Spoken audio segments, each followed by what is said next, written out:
Hey guys, tonight we delve into something a little different. A journey back to 17th century Japan to walk in the soft sandals of a haiku master from their very first breath. Imagine a world lit by paper lanterns and the moon, a life measured in seasons and syllables. We're not just looking at dusty scrolls, we're stepping into the hushed, green world that shaped a poet.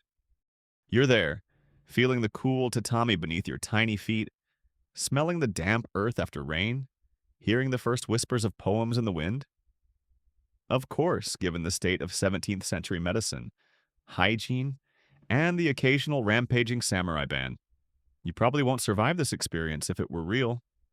So, before you get comfortable, take a moment to like the video and subscribe, but only if you genuinely enjoy what I do here. It really helps the channel more than a perfectly crafted 17-syllable verse about a frog. Believe it or not, while you're at it, I'd love to know where you're tuning in from and what time it is in your corner of the world. Post your location and local time in the comments below. Now, dim the lights. Maybe turn on a fan for that soft background hum. And let's ease into tonight's journey together. The world flickers into existence around you, not with a bang, but with a soft, diffused light filtering through a shoji screen. It's the early 1600s. Japan. The air is cool, carrying the scent of damp wood, distant wood smoke, and something uniquely human. You are, at this precise moment, making your grand entrance. There are no doctors in sterile white coats, no beeping machines, just the low, rhythmic chanting of a midwife. Her hands weathered, but sure, and the anxious, loving murmur of your mother's voice. Your first sensation is perhaps the surprising chill of the air against your wet skin. Then the rough but comforting fabric of a linen cloth. You're born into a world that has just exhaled a long, bloody breath. The Edo period has recently dawned, ushering in an era of relative peace after centuries of feudal lords duking it out like particularly aggressive chess players. This newfound stability, a mainstream historical fact that often gets glossed over in samurai movies, is the fertile ground upon which arts like haiku will truly blossom. So, your timing impeccable. Really, a poet needs peace to ponder. After all, your first home isn't a grand estate. Far from it. Imagine a modest wooden house, its timbers worn smooth by time and countless hands. The roof is thatched, thick and comforting, a haven for unseen creatures whose tiny scrabblings might be your first lullabies.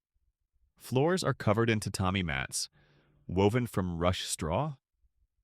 Cool in summer, a bit drafty in winter, and emitting a faint grassy scent that will forever be imprinted in your olfactory memory. You'll spend countless hours on these mats. First as a babe, then as a child learning to navigate the world on wobbly legs. Remember that scent. It's the baseline of your existence. Your family name? Well, that's a simple one, tied to the land or perhaps a craft. As for your given name, it's likely something temporary, a childhood name. It was quite common back then, a quirky little tidbit for you, for children to have several names as they grew. An infant name, a childhood name, then an adult name, and sometimes even a different name if they joined a monastery or achieved artistic recognition. So don't get too attached to whatever they're calling you right now. It's like a starter Pokemon, due for an evolution. Your parents are simple folk. Your father might be a farmer, his hands calloused from working the small patch of land that sustains you all. Or perhaps a craftsman, a carpenter or a potter. His days measured by the rhythm of his tools.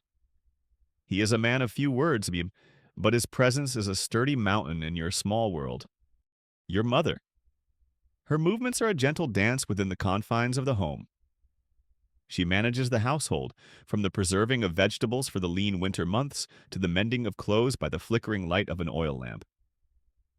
Her songs are simple, her stories drawn from local folklore.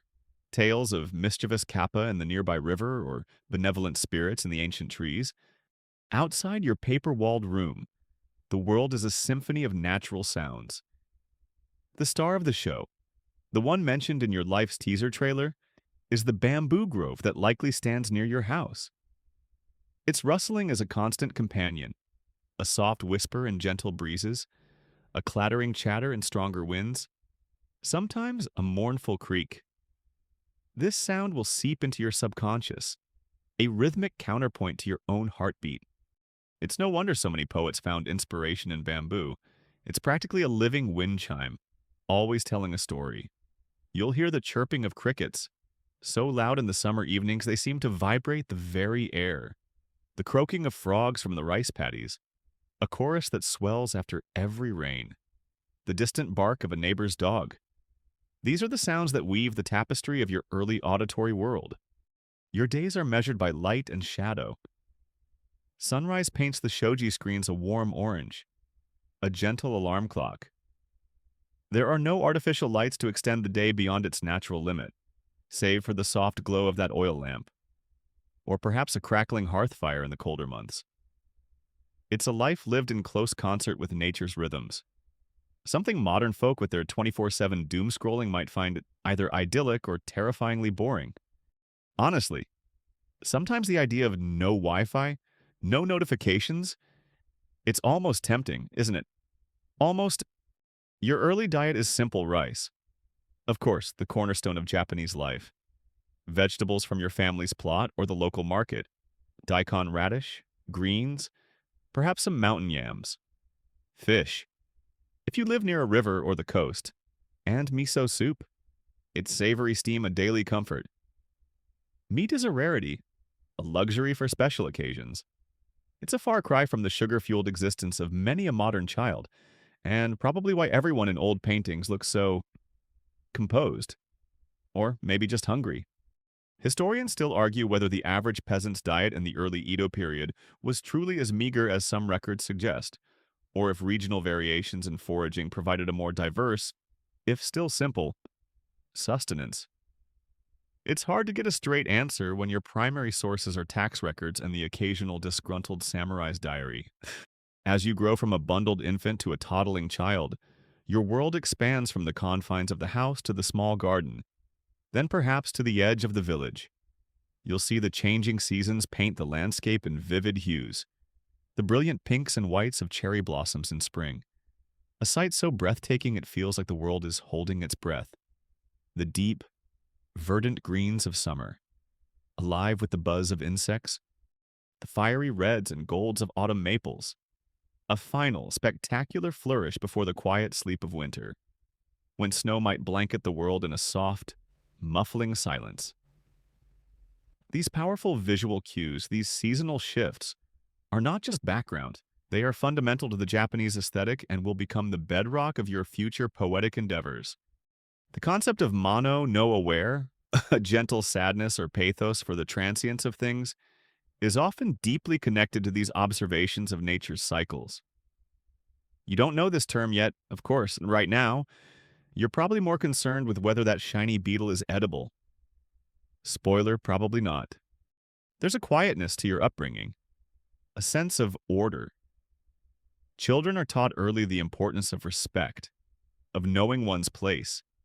There isn't the constant chatter of television or the cacophony of a modern city. Silence is a presence, not an absence. It's in these silences, perhaps, that your mind first begins to wander, to observe, to feel the subtle currents of the world around you. You are not yet thinking in 17 syllables.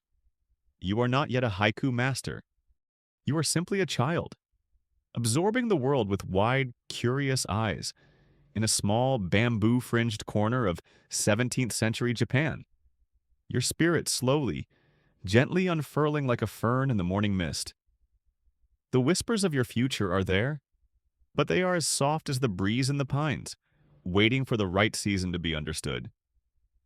For now, there is just the warmth of your mother's hand, the distant call of a cuckoo, and the infinite promise held within a single dewdrop on a blade of grass. The world, which was once the soft boundary of your mother's arms and the blurry patterns of the shoji screen, now expands with each wobbly step you take. You are a small explorer in a vast, endlessly fascinating universe that is your village and its immediate surroundings. Your keen eyes, as promised in the cosmic syllabus of your life, are wide open, missing nothing. Remember that rustling bamboo grove? It's now your personal Narnia, a place of shifting light and shadow.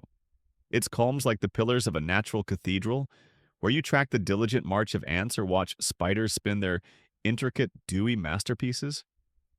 You don't have a smartphone glued to your hand, obviously, which means your boredom threshold is remarkably high, and your attention span for tiny, moving things is practically superhuman by 21st century standards.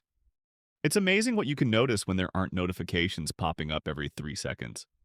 You discover the poetry in the utterly mundane, the kind of stuff most adults, even then, probably overlooked. A single crimson leaf, detaching itself from a maple branch, doesn't just fall, it performs a delicate, spiraling ballet before settling onto the mossy earth.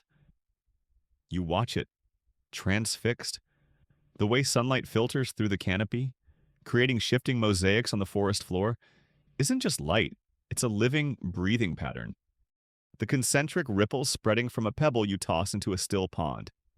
That's a story. A message traveling outwards. These aren't conscious thoughts of, a poem. Not yet. But they are deep impressions, the raw material from which your future art will be forged. Your mind is like a perfectly smooth stone, and these experiences are the first drops of rain creating faint, almost invisible patterns that will deepen with time. Your play is simple, woven from the fabric of nature and imagination. There are no plastic action figures or elaborate play sets. Your companions are other village children, their faces smudged with dirt, their laughter echoing through the fields. Together, you might dam a small stream with mud and stones, creating a temporary kingdom, or engage in mock battles with reed swords, the vanquished dramatically collapsing onto soft grass. A popular pastime, a rather quirky and delightful tidbit from the era, involved games like otadama, which are small, brightly colored cloth beanbags skillfully juggled in various patterns, often accompanied by songs, or perhaps on darker evenings, huddled together. You'd share ghost stories, tales of yokai and yurei, making the shadows in the corner of the room dance with terrifying possibility. This was primetime entertainment before Netflix, folks. Much more interactive, too, especially when a sudden gust of wind rattled the shoji screens at the scariest part. The village shrine, likely a modest Shinto sanctuary, becomes a place of quiet awe. You don't fully grasp the complex theology, but you feel the hushed sanctity of the place, the ancient presence of the towering trees often found within its precincts, perhaps adorned with shimenawa, sacred straw ropes. You observe the rituals, the clapping of hands to awaken the kami, the bowed heads, the offerings of rice or sake. It's another layer of the world, one infused with spirit and reverence. You might leave a pretty stone you found as your own silent offering, a child's simple acknowledgement of something greater. Your senses are your primary tools for understanding. You learn the texture of everything, the surprising roughness of a cicada's discarded shell, the velvety softness of new moss, the sun-baked warmth of a smooth river stone, the prickly defense of a chestnut burr. Smells are a rich dictionary, the sharp tang of pine needles crushed underfoot, the earthy perfume of the first rain on dry soil petrichor, though you wouldn't call it that, the sweet fragrance of wild jasmine, the slightly alarming odor of the village midden heap, which, let's be honest, was probably an olfactory experience that really built character. You're basically a walking, talking, sensory input device, constantly cataloging the universe. It's a skill most of us adults have sadly let atrophy, too busy optimizing our lives to notice the tiny beetle waving its antennae. This intense observation isn't just idle pastime. It's the slow, almost imperceptible unfurling of your path. You might find yourself drawn to the smallest details, the intricate vein patterns on a leaf, the way a dragonfly's wings catch the light, the silent struggle of a beetle flipped onto its back. There's a natural empathy developing, a feeling for the interconnectedness of things, even if you can't articulate it. When an early frost touches the vibrant chrysanthemums, and their petals begin to brown and curl, You feel a faint echo of that fading beauty, a tiny pang of what will later be understood as mono-no-aware. Education in a more formal sense is likely on the horizon. During the Edo period, a significant historical development was the increasing prevalence of terrakoya, or temple schools. These humble institutions, often run by a local monk, priest, or a learned commoner, provided basic education in reading, writing, especially the phonetic kana scripts, and arithmetic to children from various social classes, not just the samurai. This meant that even a child from a modest background, like you, might have the opportunity to become literate, a crucial stepping stone for any aspiring poet. Though how widespread and effective these schools were in every remote village is a point where historians still argue whether the idealized image of near-universal basic literacy in later Edo Japan had already taken firm root this early in the 17th century, or if access remained patchy and dependent on local initiative.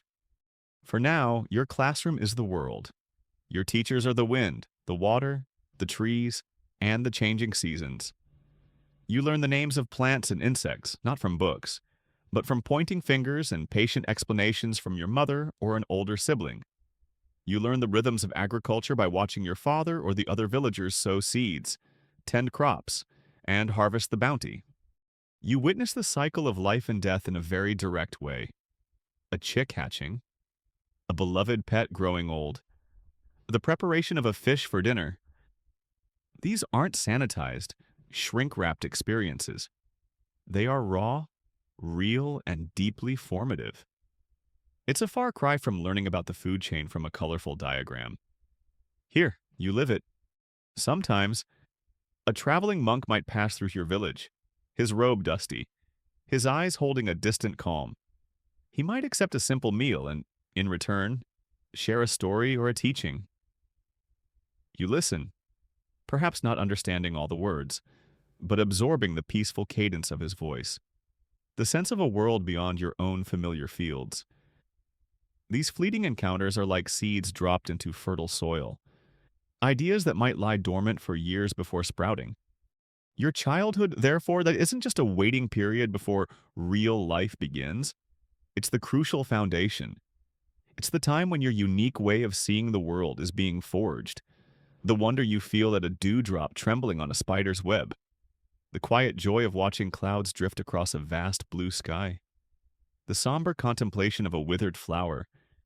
These are the moments that are slowly, gently, guiding you. You are not consciously choosing a path. Rather, the path is choosing you, revealing itself in the glint of sunlight on water, in the chirping of an unseen bird, in the profound silence of a snow-covered landscape. The poetry is already there, all around you, in every simple, unassuming thing. You are just learning its language. One breath, one observation, one heartbeat at a time.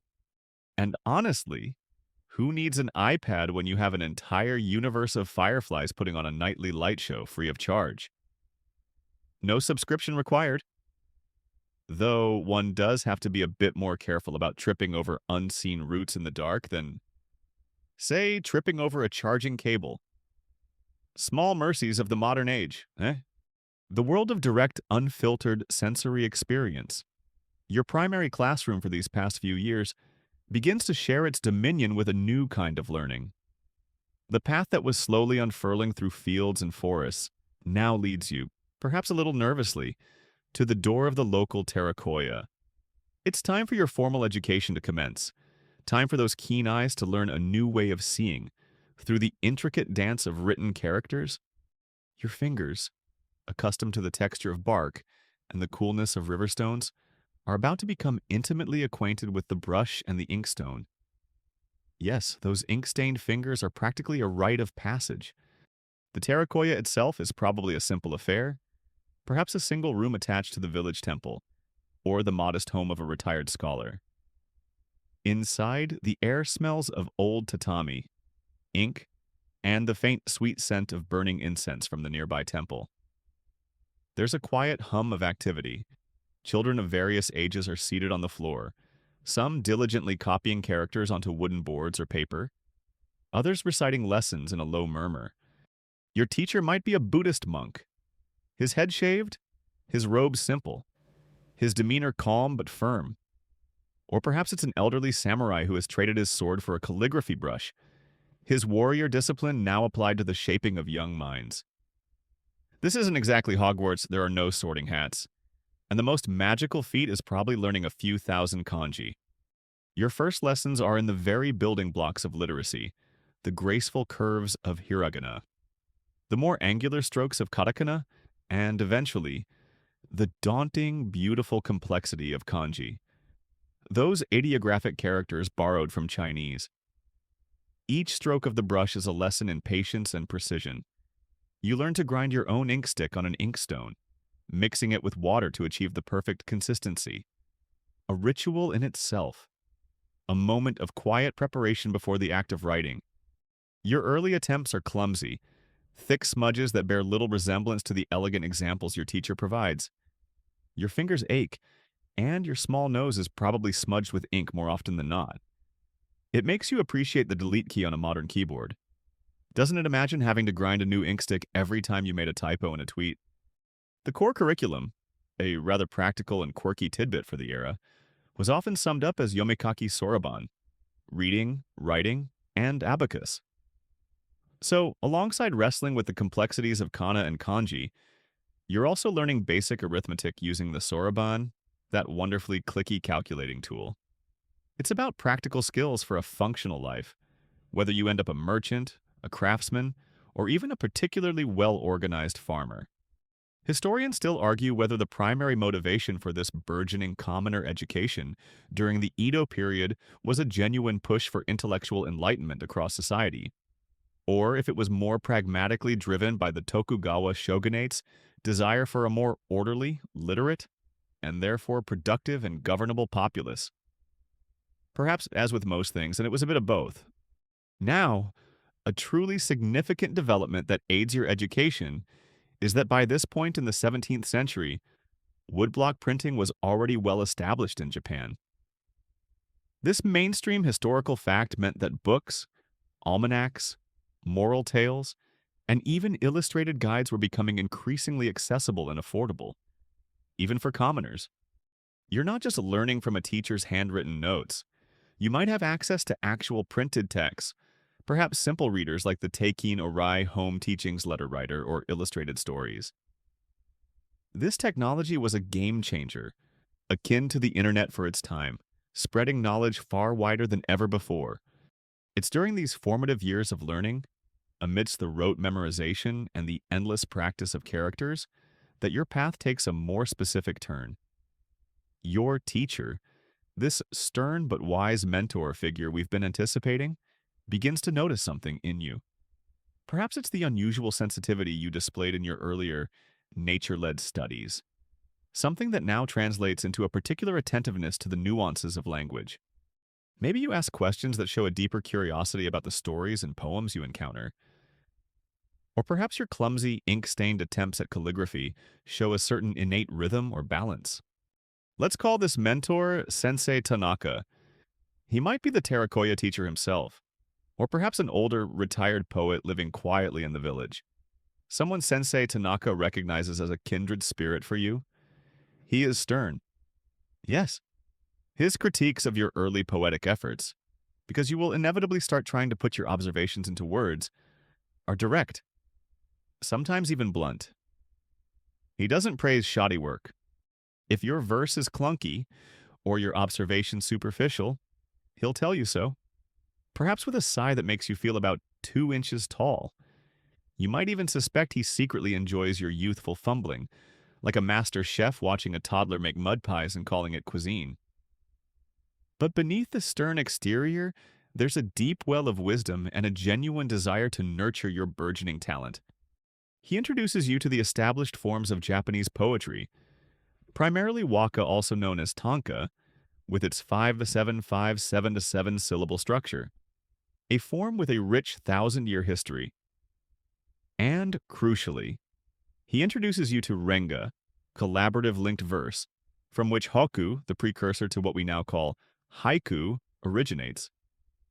The Hoku was the opening three-line verse of a Renga sequence, with its familiar 5-7 to 5 syllable pattern, tasked with setting the season and location. He explains the importance of kigo, seasonal words, the anchors that ground a poem in a specific time and atmosphere. That crimson maple leaf you admired as a child, that's a potent kigo for autumn. The croaking frogs. Summer, the first plum blossom, early spring. Sensei Tanaka doesn't just teach you rules, he teaches you to see more deeply, to feel more acutely, and to find the precise words to capture those fleeting moments. He might take you on walks, much like your own childhood explorations, but now, with a focused intent, he'll point to a single dewdrop on a blade of grass and ask you not just to describe it, but to convey the entire universe it reflects. He'll make you listen to the cicada's cry until you can feel its desperate, short-lived existence in your own heart. He's essentially teaching you applied mono no aware, giving a framework to those intuitive feelings of transience you've always had. His lessons are less about grammar and more about sharpening your spirit. It's tough love, poetic bootcamp edition. You spend hours practicing, filling pages with your fledgling verses. Many are terrible, sentimental, or just plain awkward. Your ink-stained fingers are a testament to your effort. There are moments of profound frustration, where the gap between the luminous beauty you perceive in the world and your ability to express it feels like an unbridgeable chasm. You might even think about going back to just, looking at things, without this pressure of having to distill their essence into 17 syllables. But Sensei Tanaka's occasional, very rare nod of approval, or a quiet, not bad, is enough to keep you going. It's more rewarding than 1,000 gold stars. Slowly, painstakingly, you begin to internalize the rhythms, the aesthetics, the deep connection between nature, emotion, and concise expression. Your observations of the world, once a purely personal experience, now start to carry the weight of potential. That simple act of watching a firefly, which you did countless times as a child, is now tinged with the question, how can I share this precise magic? Your path isn't just unfurling anymore. You're actively, if sometimes clumsily, learning to walk it, your fingers forever marked by the ink that is fast becoming the lifeblood of your dawning art. Your ink-stained fingers, once symbols of clumsy effort, now move with a bit more confidence across the paper. Hours spent with Sensei Tanaka, grinding ink, practicing strokes, and absorbing his teachings on the subtle art of Hoku are beginning to bear fruit. Or at least some slightly less misshapen fruit than before. You're moving beyond mere imitation. The first faint glimmers of your own unique voice are starting to emerge in your verses. Those childhood observations, the silent poetry you found in a falling leaf or a ripple in a pond, are now seeking expression through the disciplined structure of 5-7 to 5 syllables and the evocative power of a well-chosen kigo. The act of creation is a quiet, intense ritual. You sit, perhaps by a window overlooking that familiar bamboo grove, or under the eaves of the house during a soft rain. The world outside offers endless subjects, a snail making its slow journey up a whetstone, the shadow of a hawk fleeting across the rice paddies, the way the evening mist begins to soften the edges of the landscape. You hold the image, the feeling, in your mind. Then comes the wrestling match with words, how to capture that specific shade of green in the new bamboo shoots.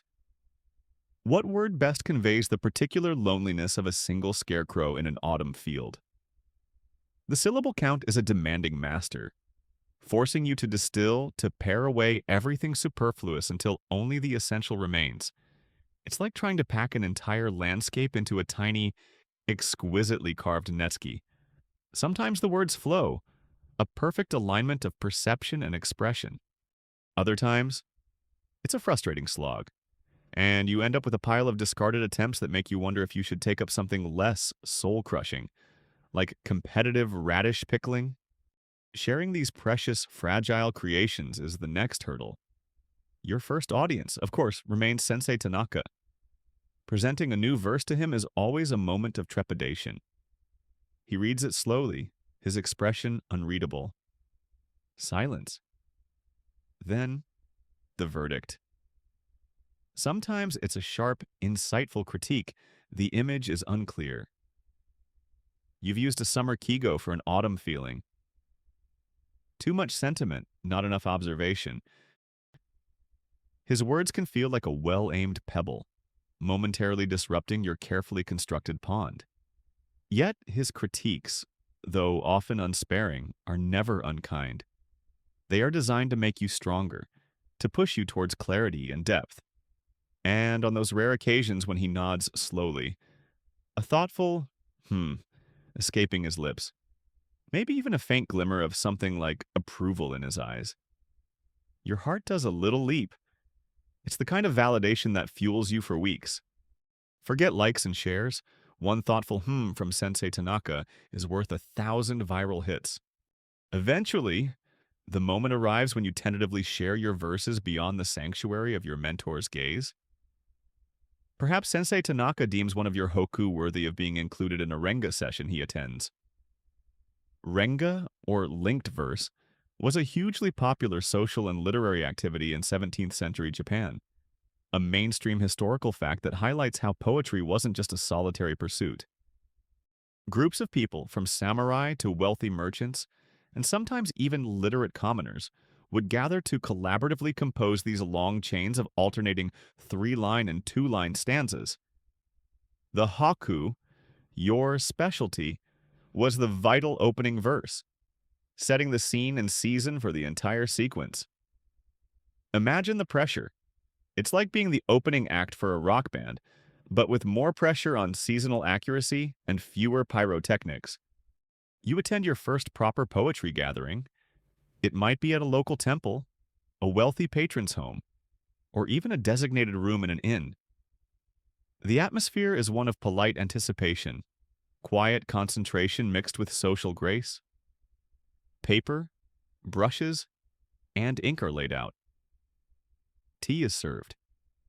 You, a fledgling poet, are probably trying to look as inconspicuous as possible, hoping no one notices your sweaty palms or the fact that your heart is beating like a trapped bird. When it's your turn to offer a verse, or when a verse you composed earlier is read aloud, the world seems to slow down. You listen to your own words hanging in the air, suddenly feeling exposed, vulnerable. It's like posting your first song on SoundCloud, but everyone is in the room with you, and they're all esteemed critics. And then comes the reaction. The thrill of recognition is a heady brew.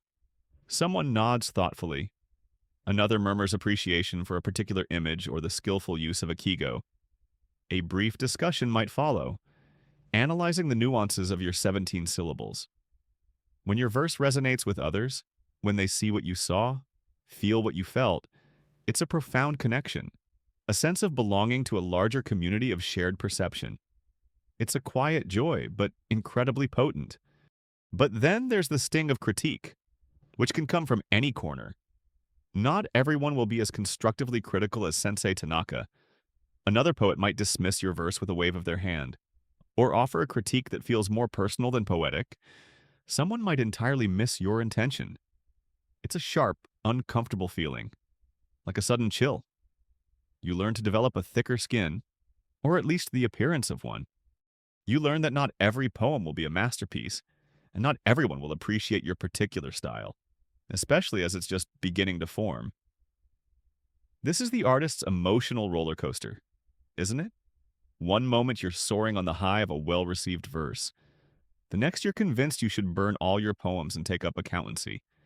A quirky tidbit related to this world of poetry sharing is the common practice of adopting a haimyo or geigo, a poetry name or art name. Even as a relative beginner, you might choose one, or one might be bestowed upon you. It offers a degree of anonymity, a way to separate your poetic persona from your everyday self. It's like having an online handle, but with more calligraphy involved. Perhaps your haimyo reflects your favorite aspect of nature, or a quality you aspire to in your poetry. As you navigate these early forays into the public or semi-public poetic sphere, the rules and conventions of haiku composition are your constant companions. The 5 to 7 to 5 syllable structure, the mandatory kigo, the subtle art of the karaji cutting word that creates a pause or a shift in thought. Historians still argue whether the early, almost dogmatic adherence to the precise 5-7 to 5 syllable count in haiku was as rigidly enforced in all informal practice and regional variations as later. More academic codifications of haiku might suggest, or if there was a degree of flexibility, especially in the dynamic, collaborative setting of renga. For you, under Sensei Tanaka's tutelage, the rules are likely presented as ironclad, the essential framework within which creativity must flourish. It's like learning scales before you can improvise jazz. Your early verses, those that pass muster, likely focus on the simple, direct observation of nature and daily life, the core of what will become your enduring style. A frog leaping into an old pond, though maybe not that frog just yet. The scent of blossoms on the wind, the cry of a deer in the mountains. You're learning to find the extraordinary in the ordinary, to capture a fleeting moment, the present instant, with clarity and resonance. Each shared verse, whether met with praise or polite silence, is a stepping stone. Your ink-stained fingers are not just writing words, they are slowly, carefully, tentatively, beginning to etch your presence into the poetic landscape of your time. The thrill of recognition and the sting of critique have become familiar companions, shaping your burgeoning poetic spirit. But the familiar landscapes of your village, the bamboo grove, the local shrine, even Sensei Tanaka's stern but reassuring presence begin to feel, well, a little too familiar. A quiet restlessness takes root in your heart, a yearning for new sights, new sounds, new moments to capture in 17 syllables. It's the classic artist's itch, the feeling that inspiration might be hiding just over the next mountain range. Or perhaps Sensei Tanaka, with his usual sagacity, suggests it's time for you to stretch your legs and your mind. A frog in a well knows nothing of the great ocean, he might say, with a pointed look that means, go see the ocean, kid, or at least a slightly bigger pond. And so, the wanderer's path begins.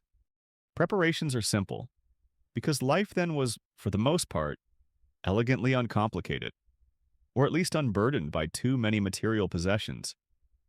You won't be packing a wheeled suitcase with an extendable handle and a month's worth of outfits, that's for sure. Your belongings fit into a modest bundle, a change of clothes or two. Your precious writing supplies, a portable inkstone, a few well-worn brushes, a small supply of paper, perhaps a little pot of dried ink, and maybe a cherished book of poems. You'll wear sturdy straw sandals, a wide-brimmed kasa to shield you from sun and rain, and perhaps a mino, a traditional cloak woven from straw, surprisingly effective against downpours, though it probably made you look a bit like a walking haystack. Tucked safely inside your robe might be a small, wooden omamori, a protective talisman from your local shrine, a quirky but deeply ingrained custom for travelers seeking safe passage. It's the 17th century equivalent of travel insurance and a lucky rabbit's foot rolled into one. Saying goodbye to your family, to Sensei Tanaka, is a moment of quiet emotion. There are no tearful, dramatic airport scenes, just a respectful bow, a few words of encouragement, and the unspoken hopes for your safe return. Then, you turn your face towards the unknown, one footfall after another on the path leading away from all you've ever known. It's both terrifying and exhilarating. No Google Maps to guide you, no TripAdvisor reviews for the next inn, just your own wits. Perhaps a hand-drawn map of dubious accuracy, and the general direction of that way. You are likely traveling on foot. It's how most people got around. The Tokugawa shogunate, in a significant feat of infrastructure development, invested heavily in creating and maintaining a network of major roads, like the famous Tokaido connecting Edo, modern Tokyo, and Kyoto. This mainstream historical fact meant that travel was more organized and safer than in previous, more chaotic centuries. These highways were equipped with shakuba, post stations, at regular intervals, offering lodging, food, and fresh horses for officials and wealthier travelers. Your own initial journeys might be on less grand local roads, but the principle is the same. You walk, you observe, you rest, you walk again. The journey itself is a sensory immersion, the crunch of gravel under your sandals, the rhythmic squeak of your pack, the ever-changing chorus of birdsong, wind and water. You feel the sun warm on your back, the sting of cold rain on your face, the ache in your legs after a long day's walk. The world, which seemed contained and predictable in your village, now unfurls in astonishing variety. You see mountains that pierce the clouds, their slopes cloaked in ancient forests of cedar and pine. You walk along rugged coastlines where the ocean crashes against dramatic cliffs, its salty spray misting your face, its roar a constant, powerful presence. You pass through fertile plains where endless rice paddies shimmer like mirrors under the sun, and cross swift-flowing rivers on precarious wooden bridges or by crowded ferry. Each new landscape is a fresh canvas for your mind, offering new kigo, new moods, new challenges to your poetic descriptive powers. How does the kigo for coolness feel different in a mountain breeze versus a sea breeze? These are the questions that occupy you now. Accommodation is basic. You might stay in simple inns in the post towns, sharing a room with other travelers, sleeping on a futon laid out on the tatami floor. The food is whatever the innkeeper provides. Rice, miso soup, pickled vegetables, perhaps some local fish or a seasonal delicacy. It's not exactly five-star luxury. Sometimes the futon is thin, the room noisy, and the other guests snore with the ferocity of hibernating bears. But these inns are also melting pots of humanity. You listen to the conversations around you, merchants discussing prices, pilgrims sharing tales of sacred sites, samurai perhaps grumbling about their assignments. Everyone has a story. Every encounter, however brief, is a potential poem. You meet all sorts of people. A weathered farmer who shares his meager lunch, and a story about the local deity that protects his crops. A group of cheerful pilgrims on their way to a famous shrine, their bells jingling as they walk. A silent, intense monk who shares your path for a few miles, his presence radiating a profound stillness. Perhaps you even encounter other poets, maybe at a roadside tea house or a local gathering in a town you pass through. You might exchange verses, share your haimyo, your poetry name, and learn about different regional poetic trends or admire a particular turn of phrase from a fellow wanderer. These brief connections are like sparks, illuminating your path for a moment before you continue on your separate ways. The fleeting moments that are the lifeblood of haiku are everywhere. The way a dragonfly hovers over a lotus pond in the temple garden of an inn, the sound of a woodcutter's axe echoing in a distant valley, the sight of children flying kites against a vast, windy sky, a single camellia blossom falling onto a patch of snow. Your senses are heightened, your mind alert, constantly scanning for these tiny epiphanies. You carry your notebook and ink, always ready to jot down a phrase, an image, a nascent verse, right before it vanishes like morning mist. Writing on the road is different from writing in the quiet of your room. It's more immediate, more raw, often capturing the very essence of the transient experience. You might find yourself composing a verse while leaning against an ancient pine, its rough bark a counterpoint to the smooth flow of your thoughts. Of course, it's not all poetic epiphanies and scenic vistas. There are days of wearying rain, muddy paths, and the gnawing loneliness of being a stranger in a strange land. There's the occasional moment of apprehension, a shadowy figure on a lonely stretch of road, a reminder that the world, even in this era of relative peace, isn't entirely without its dangers. But even these experiences find their way into your awareness, adding a different texture to your understanding of life. This is where the romanticized image of the carefree wandering poet bumps up against a more complex reality.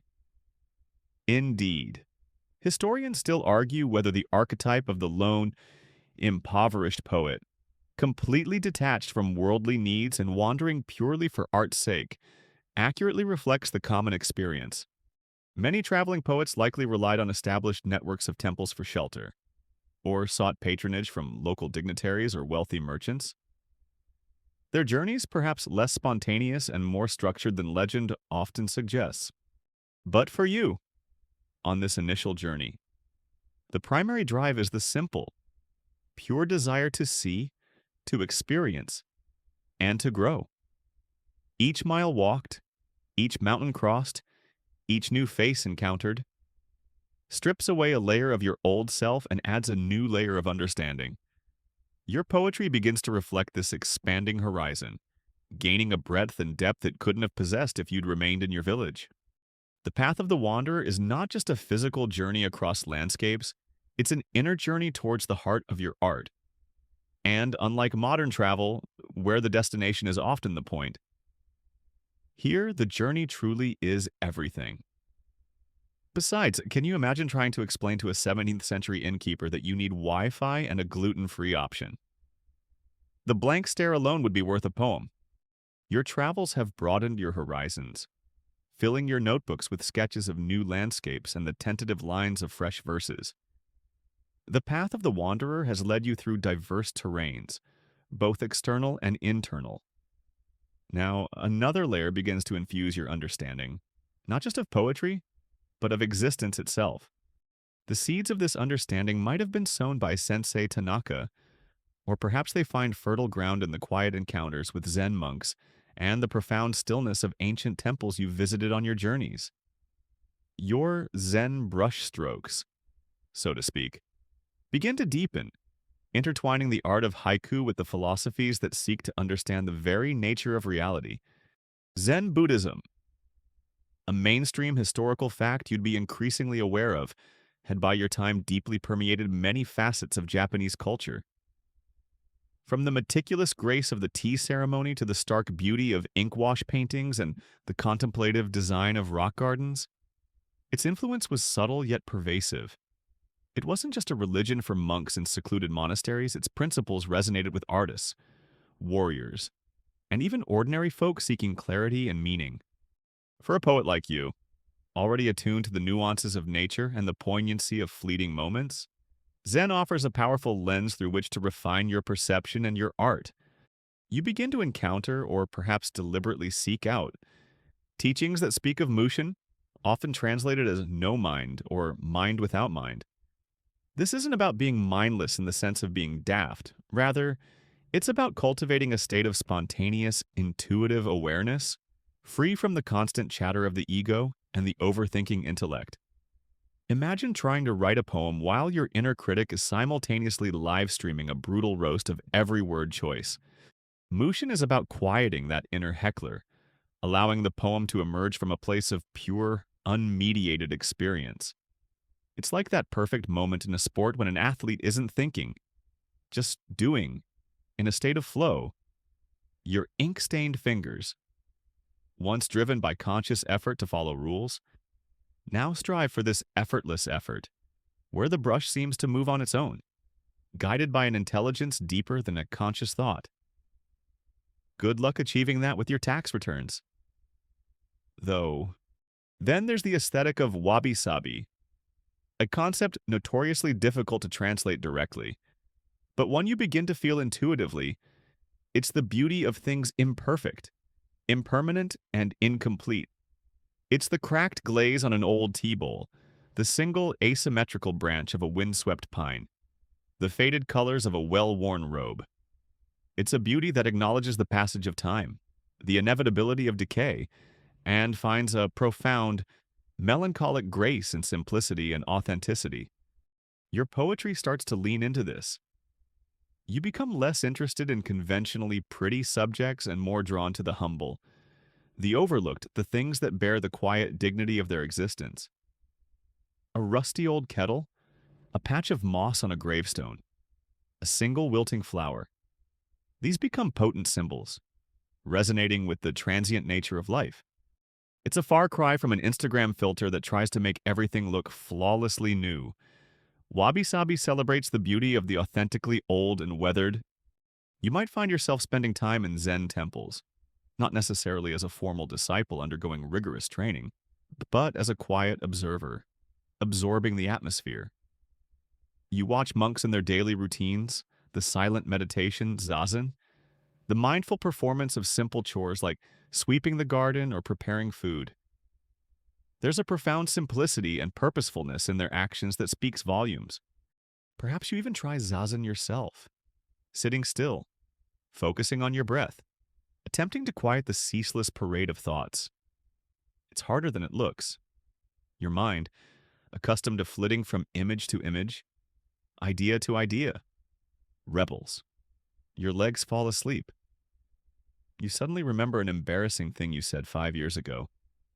It's a battle, but even the attempt begins to cultivate a deeper stillness within you. The goal isn't to stop thinking entirely, and good luck with that, but to become aware of your thoughts without being swept away by them. It's the mental equivalent of watching clouds drift by, rather than getting on each one for a turbulent ride. A quirky tidbit about Zen practice is the use of koans, those paradoxical riddles or seemingly nonsensical statements given by a master to a student to shatter conventional patterns of thought. What is the sound of one hand clapping? Mri is perhaps the most famous example. While you might not be formally engaged in koan study, the spirit of it, the pushing beyond and purely intellectual understanding to a more direct, experiential insight, begins to influence your approach to poetry. Sometimes a Zen master might casually drop a koan-like phrase into conversation, not as a formal test, but to jolt you out of your conceptual ruts. Imagine asking for directions and being told, "If you meet the Buddha on the road, kill him." Definitely makes you rethink your travel plans. Your unique poetic voice, which began as a faint whisper, now gains timbre and resonance from these Zen influences. Your verses may become more spare, more suggestive. You learn the power of what is left unsaid, the eloquence of empty space sunyata on the page. A few carefully chosen words, a concrete image, can evoke a universe of meaning, not by explaining it, but by pointing directly to it. This is akin to the Zen art of enso, the single, uninhibited brushstroke that forms a circle, representing enlightenment, the void, the universe, all in one simple, imperfect gesture.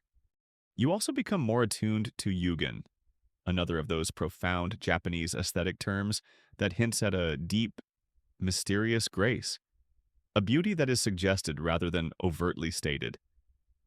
It's the feeling you get when watching geese fly and disappear beyond the distant clouds, or seeing the moon partially veiled by mist. It's not about sadness, but a sense of the profound depth of the universe and human experience, hinted at through subtle, evocative imagery. Your haiku begin to strive for this quality, aiming to be small windows into vast, unseen landscapes of feeling and meaning. Historians still argue whether the extent of direct, formal Zen training among famous haiku poets of your era, figures like the later Matsubasho, was as prolonged and institutionalized as some biographies and hagiographies claim, or if their profound Zen sensibility was often absorbed more through cultural osmosis. Personal affinity, and contact with Zen-influenced arts and individuals. For you, it might be a blend. Perhaps you have periods of more intensive interaction with Zen practitioners or temples, or perhaps it's a more gradual, personal integration of these ideas into your life and work. Regardless of the specific path, these Zen brushstrokes are not just about adopting a new set of techniques. They are about a fundamental shift in how you perceive and interact with the world. The fleeting moments you've always been drawn to are now seen not just as pretty images, but as manifestations of the eternal present. Your poetry becomes a practice, a way of being in the world, a way of capturing the truth of each moment, just as it is, without embellishment, without ego. Your ink-stained fingers, guided by a mind increasingly quieted by Zen principles. Strive to create verses that are not merely descriptive, but are experiences in themselves, inviting the reader to share in that moment of direct, unmediated perception. It's a long way from just counting syllables. You're now trying to weigh the sound of silence itself. And if someone reads one of your increasingly minimalist poems and says, "Is that it? Just 17 syllables about a crow on a branch. My grocery list has more drama." You might just smile, a flicker of wabi-sabi understanding in your eyes. Your engagement with Zen hasn't just reshaped your poetry, it has subtly altered your presence in the world. There's a quiet depth to you now, a sense of focused calm that others, particularly those with a similar yearning for art and understanding, begin to notice. Your verses, honed by travel, experience, and those deepening Zen brushstrokes, carry a certain resonance, a clarity that speaks to fellow seekers. You're not exactly famous. There are no paparazzi hiding in the bamboo groves. And your autograph isn't a hot commodity, but word of your distinctive style. Perhaps your hameo associated with a particularly insightful hoku shared at a gathering or two begins to circulate in quiet eddies within the local poetic currents. And so, almost imperceptibly at first, others begin to gather.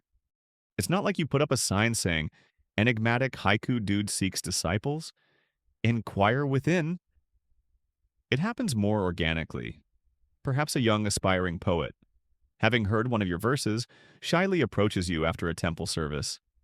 Maybe a fellow traveler you once shared a pot of tea with on the road seeks you out again, eager to discuss the insights gleaned from your brief encounter. Or perhaps someone who has studied with a more established, traditional master finds themselves drawn to your fresher, Zen-infused approach. Slowly, a small constellation of like-minded individuals begins to form around you.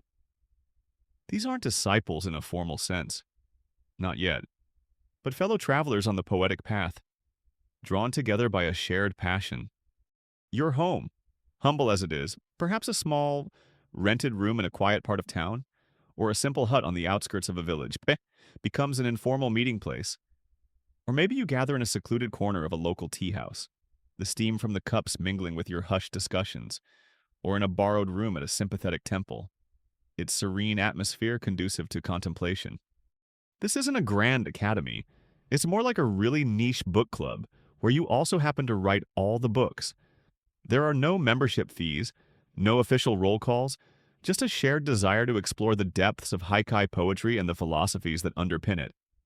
The activities of your nascent circle are an extension of what you yourself have learned and practiced. You read your poems aloud to one another. This is crucial. Hearing a verse spoken, its rhythms and pauses given life, is very different from merely seeing it on paper. Critiques are offered, ideally with the same blend of honesty and encouragement that Sensei Tanaka once offered you.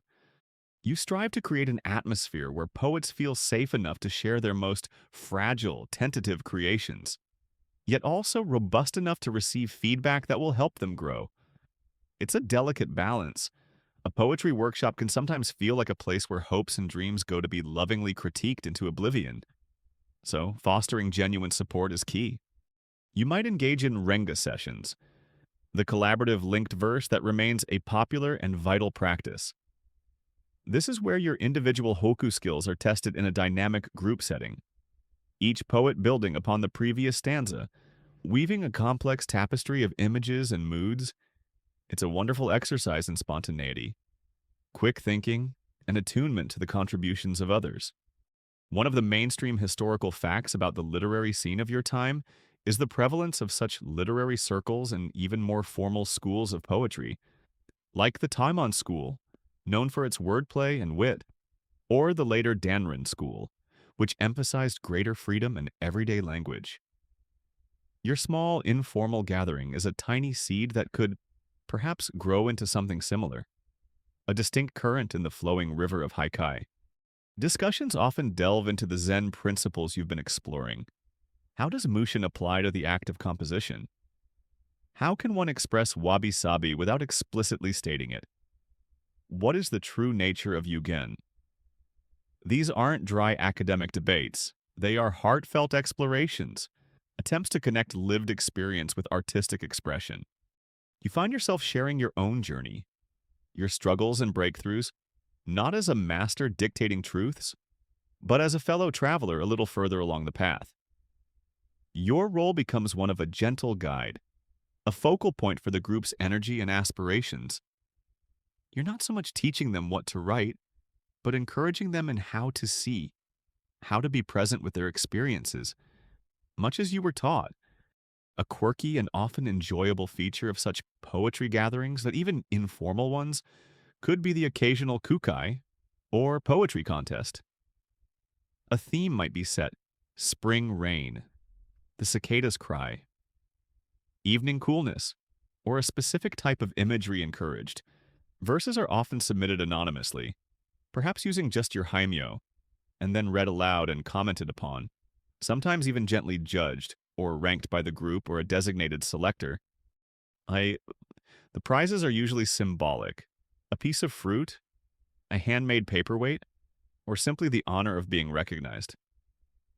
It adds a touch of playful competition and encourages everyone to bring their sharpest perceptions to the task. Hopefully, it doesn't devolve into a 17th century version of a rap battle, though the intensity could sometimes be surprising.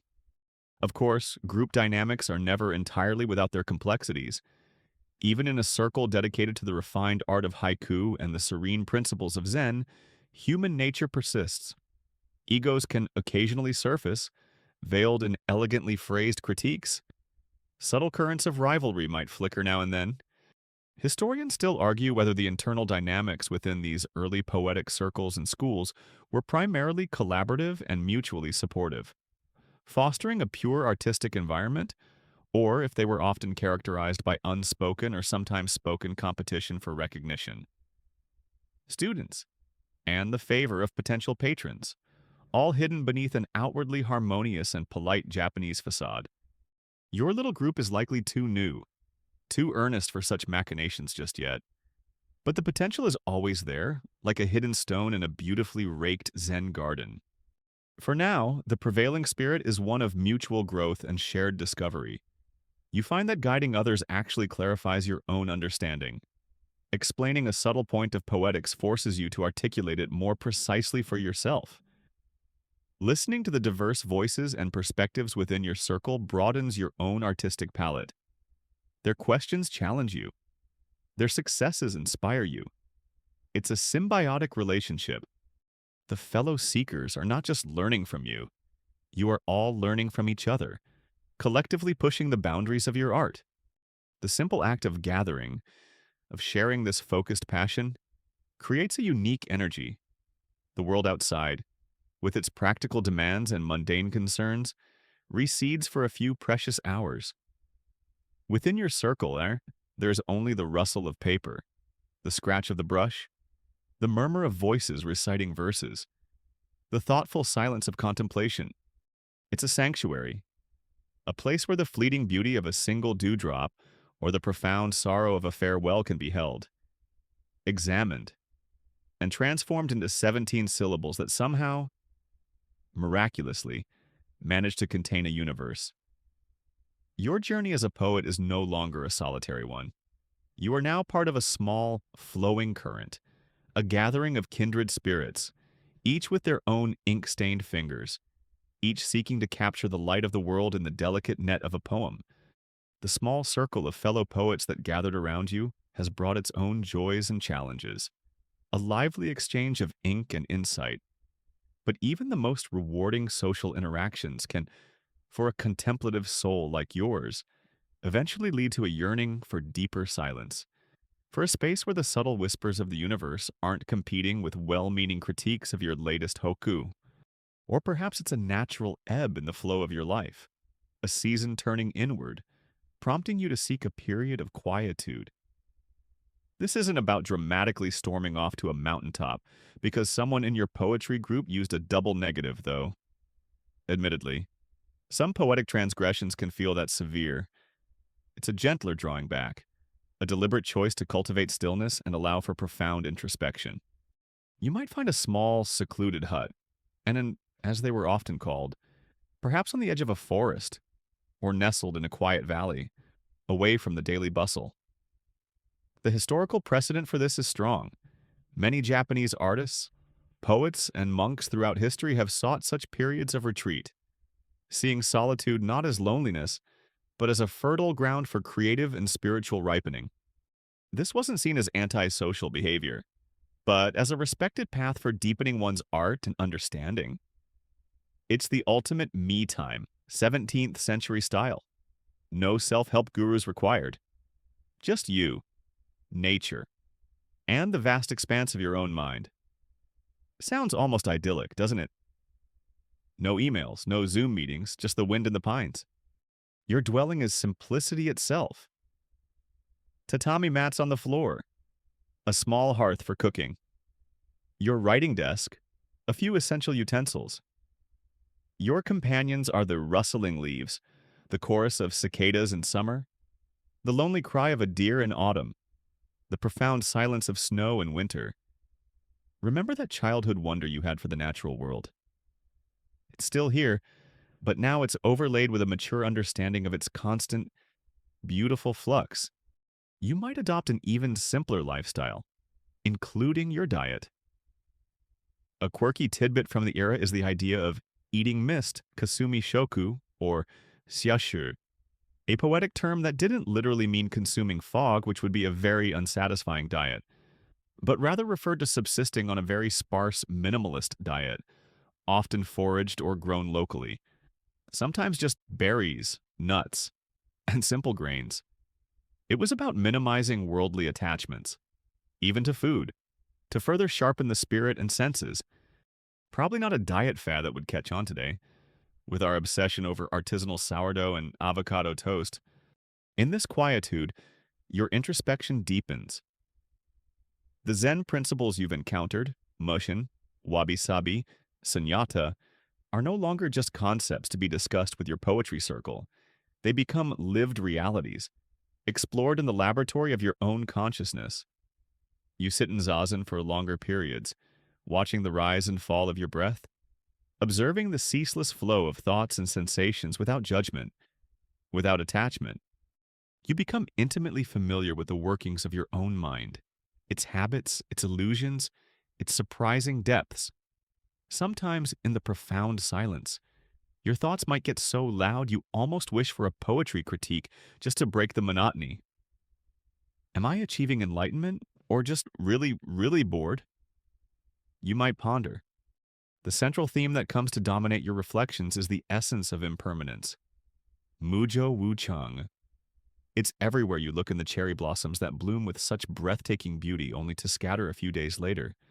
In the slow erosion of a river stone. In the lines that are gradually etching themselves onto your own face when you glimpse your reflection in still water. You see it in the cycle of the seasons, each giving way to the next in an endless, graceful dance of birth, growth, decay, and renewal. This isn't a morbid obsession with death. Rather, it's a profound, almost tender acknowledgement of the transient nature of all things. It's the ultimate reality check, far more potent than any modern "you probably won't survive this" disclaimer. This understanding of impermanence begins to saturate your poetry. Your verses become even more distilled, more resonant with this fundamental truth. You're not just describing a falling leaf anymore. Your 17 syllables aim to capture the entire arc of existence contained within that simple image. The feeling of mono no aware, that gentle sadness or pathos for the transience of things, which you felt intuitively as a child, now finds its most refined and poignant expression. It's a beauty tinged with sorrow, but also a sorrow uplifted by beauty. There's a liberation in fully accepting impermanence. If everything is constantly changing, then every moment is infinitely precious, unique, and unrepeatable. Your artistic process itself might change. Perhaps you write less, but each poem is born from a deeper well of silence and insight. The ink-stained fingers move with even greater economy, seeking not just the right words, but the silences between them, the ma, that give the words their power. You might spend days contemplating a single image, a wild camellia blooming beside a decaying tree, the moon reflected in a dewdrop, before committing anything to paper. It's about allowing the poem to ripen naturally, rather than forcing it. Some of your poems might become so spare, so elusive, that they hover on the very edge of comprehensibility, challenging the reader to meet you in that space of profound suggestion. Hopefully not so profound that people just scratch their heads and move on, but elegantly enigmatic. Historians still argue whether these periods of extended retreat and solitude undertaken by artists and monks were always entirely voluntary and purely spiritually motivated. Sometimes, they might have been a consequence of social or political pressures, a lack of consistent patronage, personal hardship, or even a form of gentle societal exclusion for individuals who were perhaps too unconventional or too intense for mainstream society. For you, in this narrative, it is a chosen path, a necessary phase for the deepening of your art and spirit. This period of quietude and insight isn't an escape from life, but a deeper immersion into its essence. You are not hiding from the world. You are learning to see it more clearly, without the filters of ego or societal expectation. The solitude allows you to hear your own truest voice, the one that was perhaps muffled by the everyday clamor or even by the well-intentioned voices of your poetry circle. The insights gained during this time, the visceral understanding of impermanence, the peace found in simplicity, the beauty of the unadorned truth will become the unshakable foundation of your mature poetic work. You are forging a resilience of spirit, an inner stillness that will allow you to navigate the inevitable changes and challenges of life with grace and clarity. The world might be a chaotic, ever-changing place, but you are cultivating an anchor within yourself. And from this anchor, your most profound verses are yet to bloom. The deep well of quietude you inhabited for that season has nourished your spirit, and the insights gleaned from your introspection have settled into a profound stratum of your being. But even the most dedicated hermit eventually feels the pull of the path, the gentle tug of the wider world. Perhaps the silence itself begins to echo with the call of distant landscapes. Or maybe you feel a quiet imperative to share the fruits of your solitude, not through grand pronouncements, but through the simple act of presence, of being, and, of course, through the evolving cadence of your haiku. So, with your few belongings once again bundled, and perhaps a new pair of straw sandals, but you step out from your secluded and this is the pilgrim's return, not just to the road, but to the world, seen through eyes matured by contemplation, and with a heart made heavier, yet also more expansive, by the deep understanding of impermanence. These further journeys are different from your first youthful wanderings. Then, you were driven by a raw thirst for experience, a desire to fill the empty pages of your perception. Now, there's a quieter purpose. You might be undertaking a more formal pilgrimage, Junrei, a practice that was common in Edo, Japan for people from all walks of life. This mainstream historical fact meant that many routes to famous temples and sacred mountains, like those at Ise, Shikoku, or Kumano, were well-trodden and catered to travelers seeking spiritual merit, healing, or simply the adventure of it all.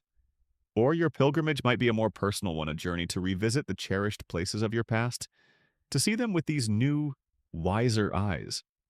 You decide, perhaps, to return to your home village. The path is familiar, yet every landmark, every bend in the road, feels different.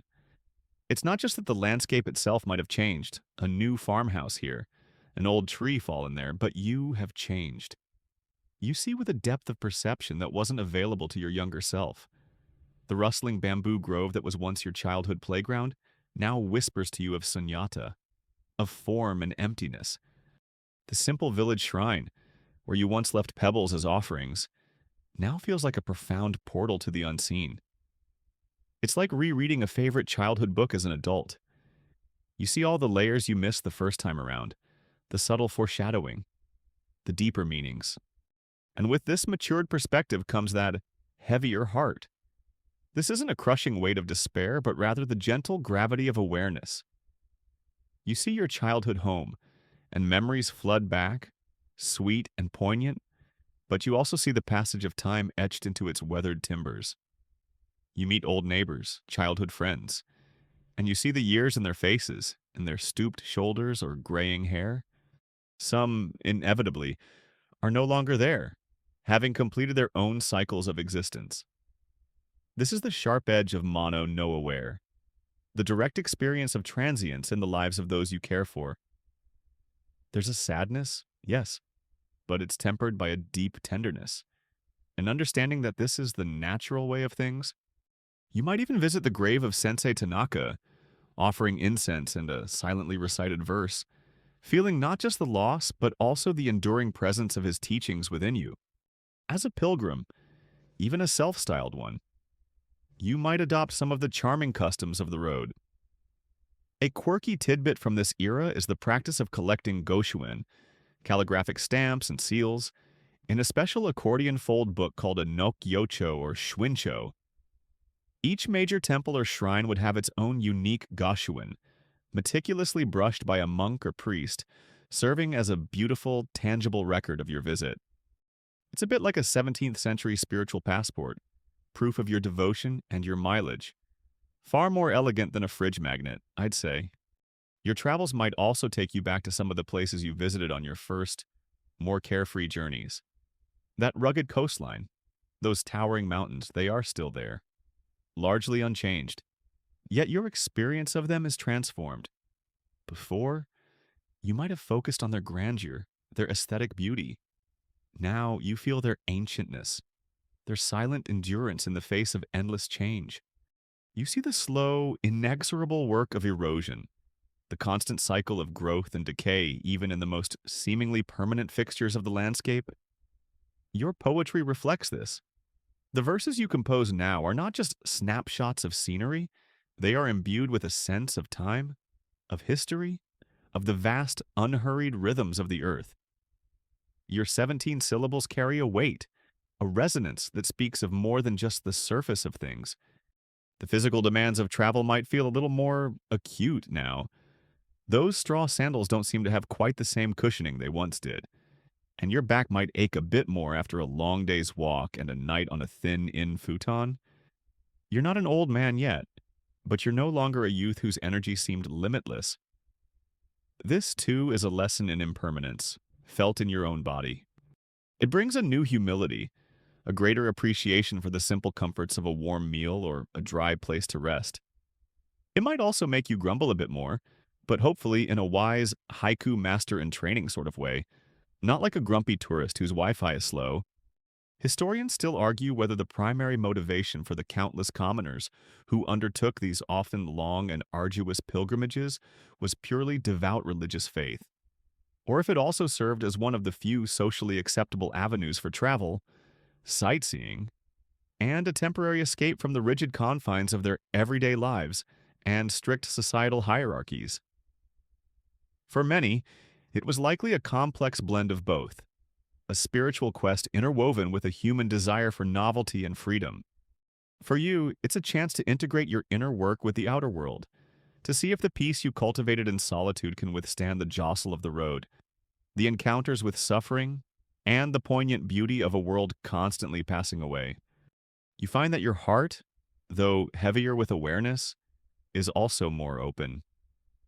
You listen more deeply to the stories of the people you meet, the anxieties of a merchant, the quiet faith of an old pilgrim woman, the boisterous laughter of children in a village you pass through. Your capacity for empathy has expanded. The Zen understanding of interconnectedness is no longer an abstract idea. You feel it in the shared humanity that links you to everyone you encounter. Your poems now might sometimes touch on these human moments, capturing not just the dewdrop on the grass, but the tear in an eye, or the unspoken hope in a smile. This phase of your journey, this pilgrim's return, is about weaving wisdom into the fabric of your being, carrying your insights not as a burden, but as a quiet light that illuminates your path and perhaps casts a gentle glow on those you meet. The world hasn't changed all that much since your first travels, but your way of seeing it has been irrevocably transformed. And that, as any poet knows, makes all the difference. Your journeys as a pilgrim, revisiting the contours of the land and the landscapes of your own past, have brought a new richness to your spirit, a quiet melding of experience and insight. The heavier heart you carried was not one of despondency, but of profound empathy and a deep-seated understanding of the world's beautiful, aching transience. Now, as the seasons of your life continue their graceful turn, you find yourself entering a period of artistic fruition. This is mastery's full moon, a time when your most iconic haiku collections begin to take shape. reflecting a lifetime of keen observation, dedicated practice, and that refined, Zen-infused artistry. It doesn't mean you suddenly get a special hat or a poet laureate sash, but there's an undeniable sense of culmination in your work. The 17th century, a mainstream historical fact worth remembering here, was a vibrant era for Japanese poetry, particularly for Haiku no Renga, the often humorous, popular linked verse in its opening verse. The hokku. This hokku was steadily gaining appreciation as a standalone poetic form, the groundwork being laid for what would later, through masters like Metsuo Basho, be recognized as haiku, a high art in its own right. Your work is part of this exciting cultural current, a contribution to the evolving language of poetry. You are no longer just jotting down fleeting verses inspired by a single moment, though that immediate connection to the present remains vital. Now, you begin to conceive of larger works, collections of poems that, when read together, create a more comprehensive tapestry of your vision. Perhaps you compile a travel diary, a haibun, weaving together lean, evocative prose descriptions of your journeys with the crystalline insights of your haiku. This form allows you to give context to your poems, to share the circumstances of their birth, the thoughts and encounters that sparked them, creating a dialogue between the narrative flow of prose and the focused intensity of verse. It's like the director's commentary on the DVD of your life, but infinitely more poetic and less likely to involve complaints about the catering. Your mature style is characterized by a profound simplicity, something the later Basho would term karumi, or lightness. This isn't shallowness, but rather a deep understanding expressed with an almost effortless grace. The years of wrestling with syllables, the intense Zen training in seeing things as they are, the quietude of your hermitage, all this has burned away the extraneous, leaving only the essential. Your poems are like perfectly smooth riverstones, shaped by decades of flowing water, each one unique yet bearing the mark of a consistent, natural force. There's a distinct lack of artifice. The immense skill is hidden, the poem appearing as if it simply bloomed into existence, natural and unforced. Let's imagine some of these iconic haiku that might emerge from your brush now. Verses that your small circle of followers, and perhaps a wider audience, might come to associate with your name. Your haimyo? An old well, a cicada's husk floats, silent depths. Or perhaps reflecting on your travels. Roadside jitsu, a single poppy blooms, whose offering, and one born from quiet contemplation, echoing that heavier heart, but also its serenity. Autumn evening, the shadow of the pine touches me. These verses aren't bombastic or overly clever. They are quiet, observant, and resonant, inviting the reader to pause and enter the moment with you. They possess yugen, that mysterious depth, and a touch of sabi, the beauty of loneliness or quietude. It's a quirky tidbit of the poetry world that some poets become known for a particular flavor or thematic focus. Perhaps your niche, your signature, is this gentle, empathetic observation of the small, the overlooked, the moments where the human heart touches the vastness of nature and time. You're not shouting profound truths. You're whispering them through the image of a floating husk or a single poppy. The process of compiling these collections is an art in itself. You sift through years of work, those ink-stained pages from your youth, the verses scribbled on scraps of paper during your travels, the more polished poems from your period of retreat. Some are discarded, like pebbles that don't quite fit the mosaic. Others are subtly reworked.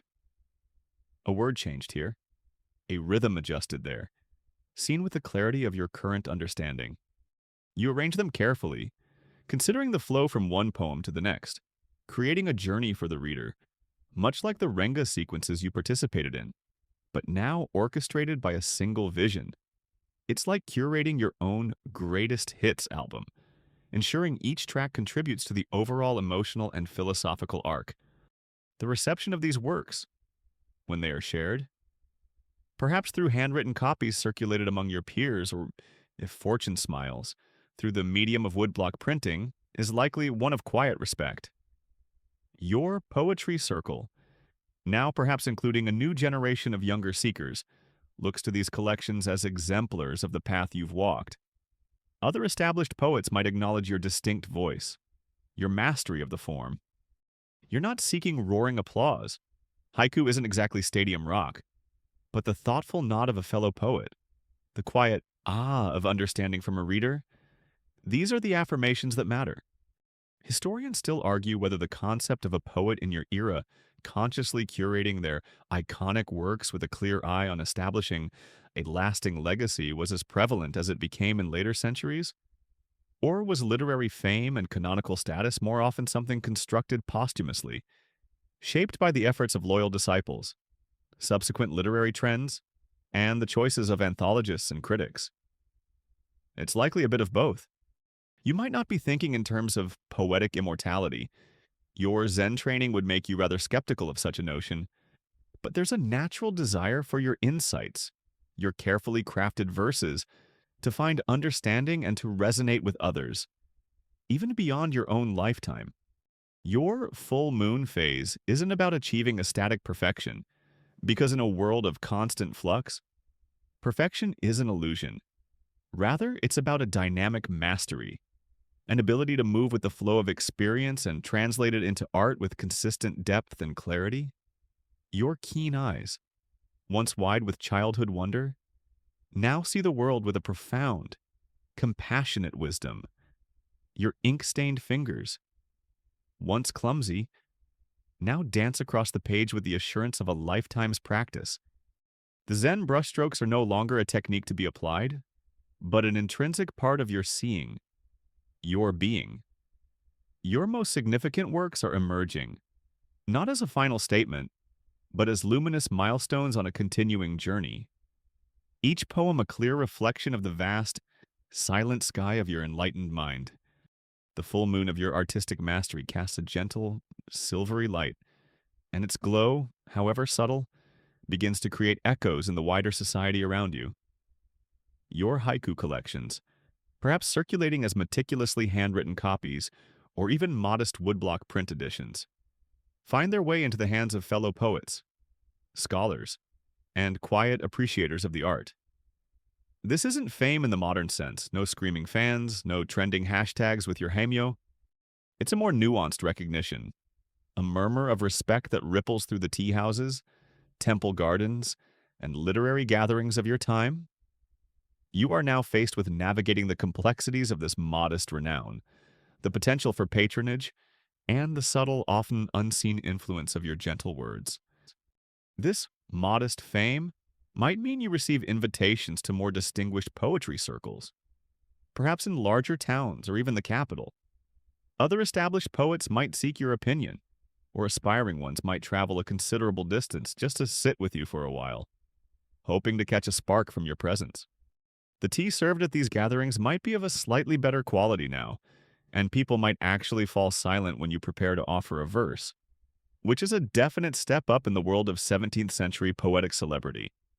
It's still a far cry from having a writer with specific dietary demands, but hey, good tea is good tea.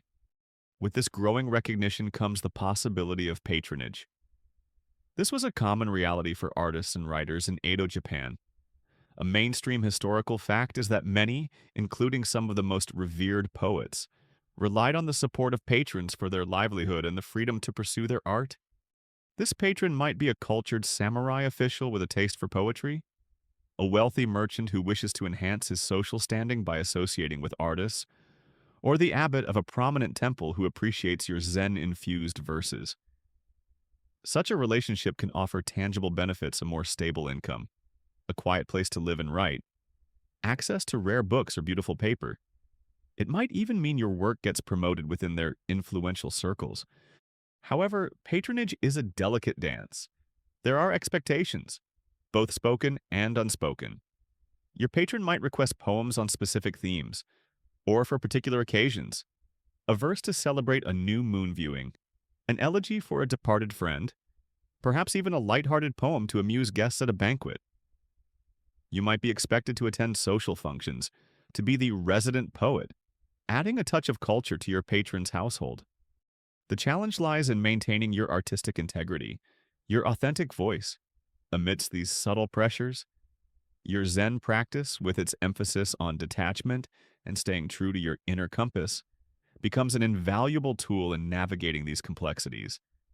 You learn to offer what you can with grace, while gently resisting anything that feels like a compromise of your core artistic or spiritual principles.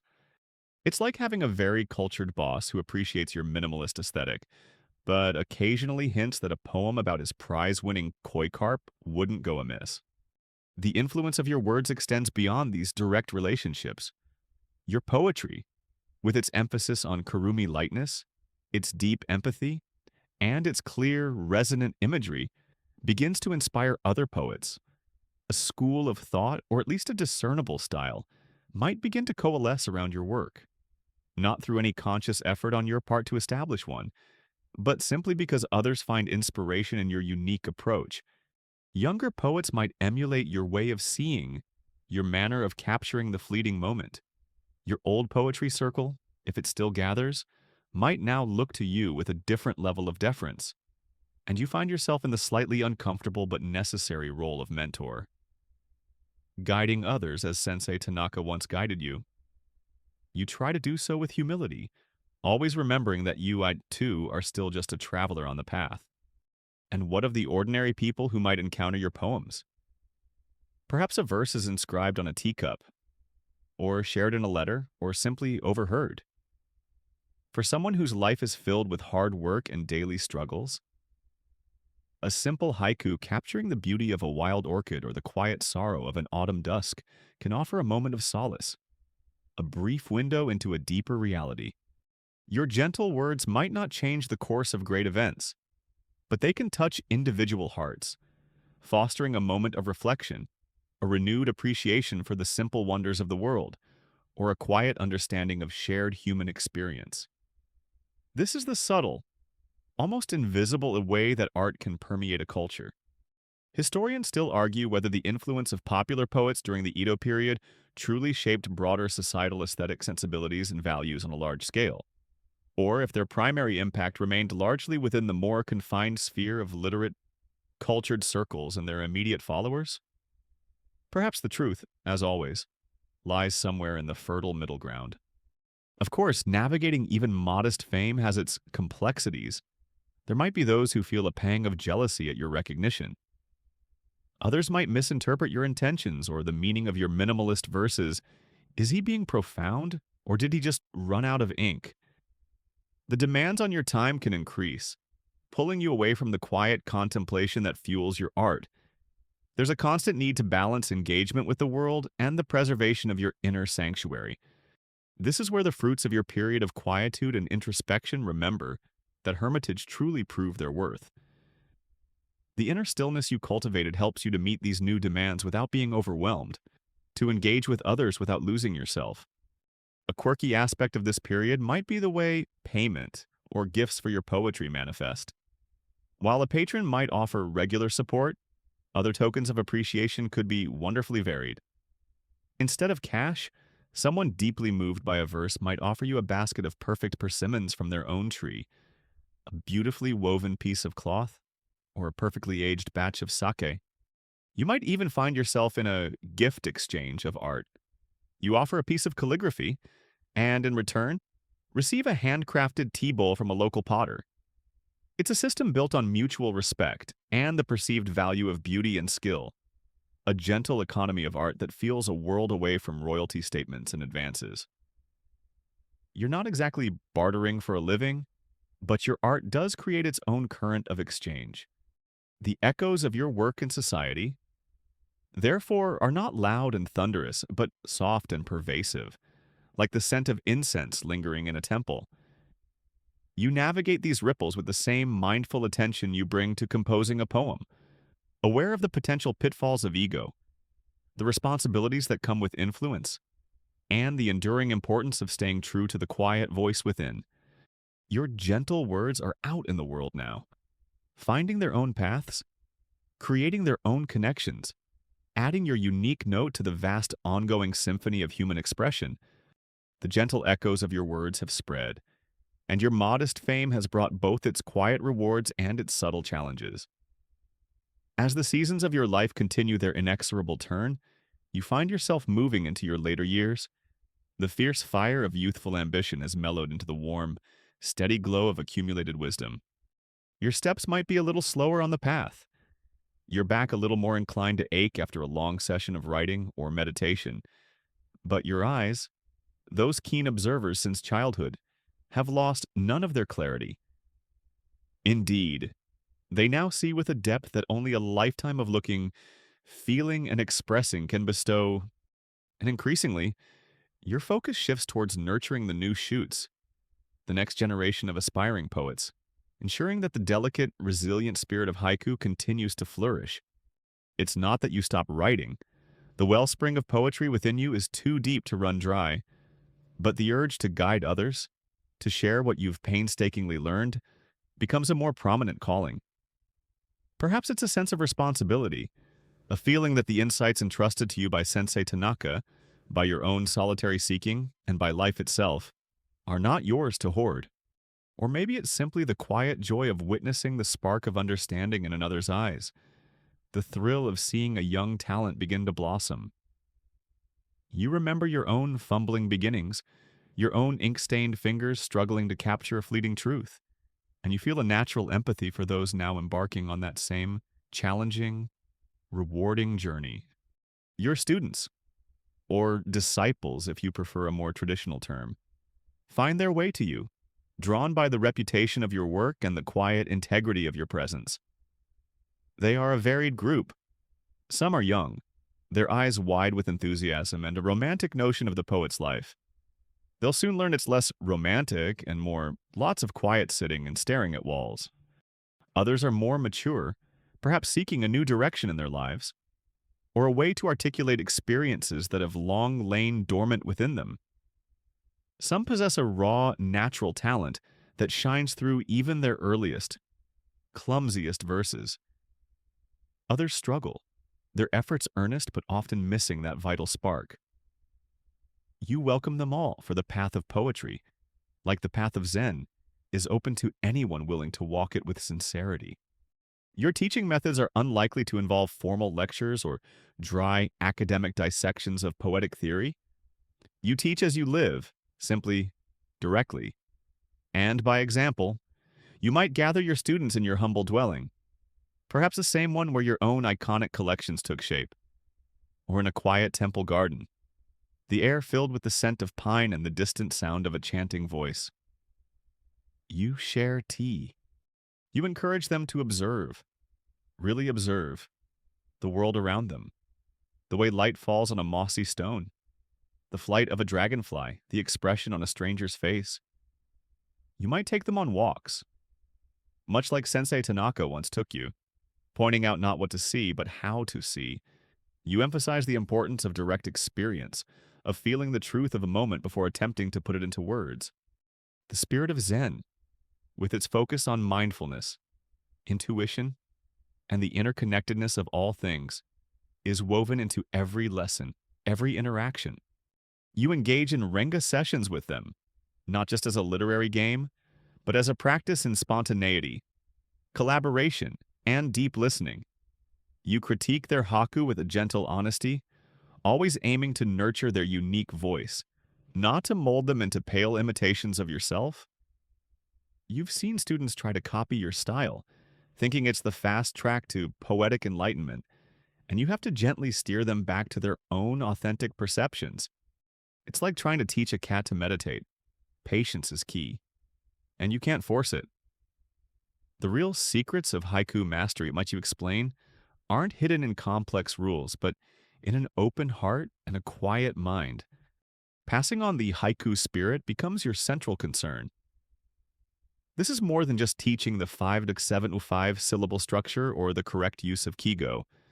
It's about instilling a way of being in the world, a heightened awareness, a reverence for nature, a compassion for all living things, and an unwavering commitment to honesty of expression. It's about finding the extraordinary in the ordinary, the universal in the particular. This is the enduring legacy you wish to leave, more so than any collection of your own poems. The Japanese system of passing down artistic traditions, often through a close master-disciple relationship, sometimes referred to in broader contexts as an Iamoto-like structure. Though that's more formalized, provides a cultural framework for this kind of dedicated mentorship. You are part of this long chain of transmission. The challenges of teaching are undeniable. There are students whose enthusiasm wanes when they realize the depth of commitment required. There are those who are more interested in the idea of being a poet than in the rigorous practice of poetry. And occasionally, there might be a flicker of ego or rivalry within the group. You navigate these situations with the same equanimity and gentle humor you've cultivated over the years. You know you can't force insight, but you can create the conditions where it might arise. But the joys are profound.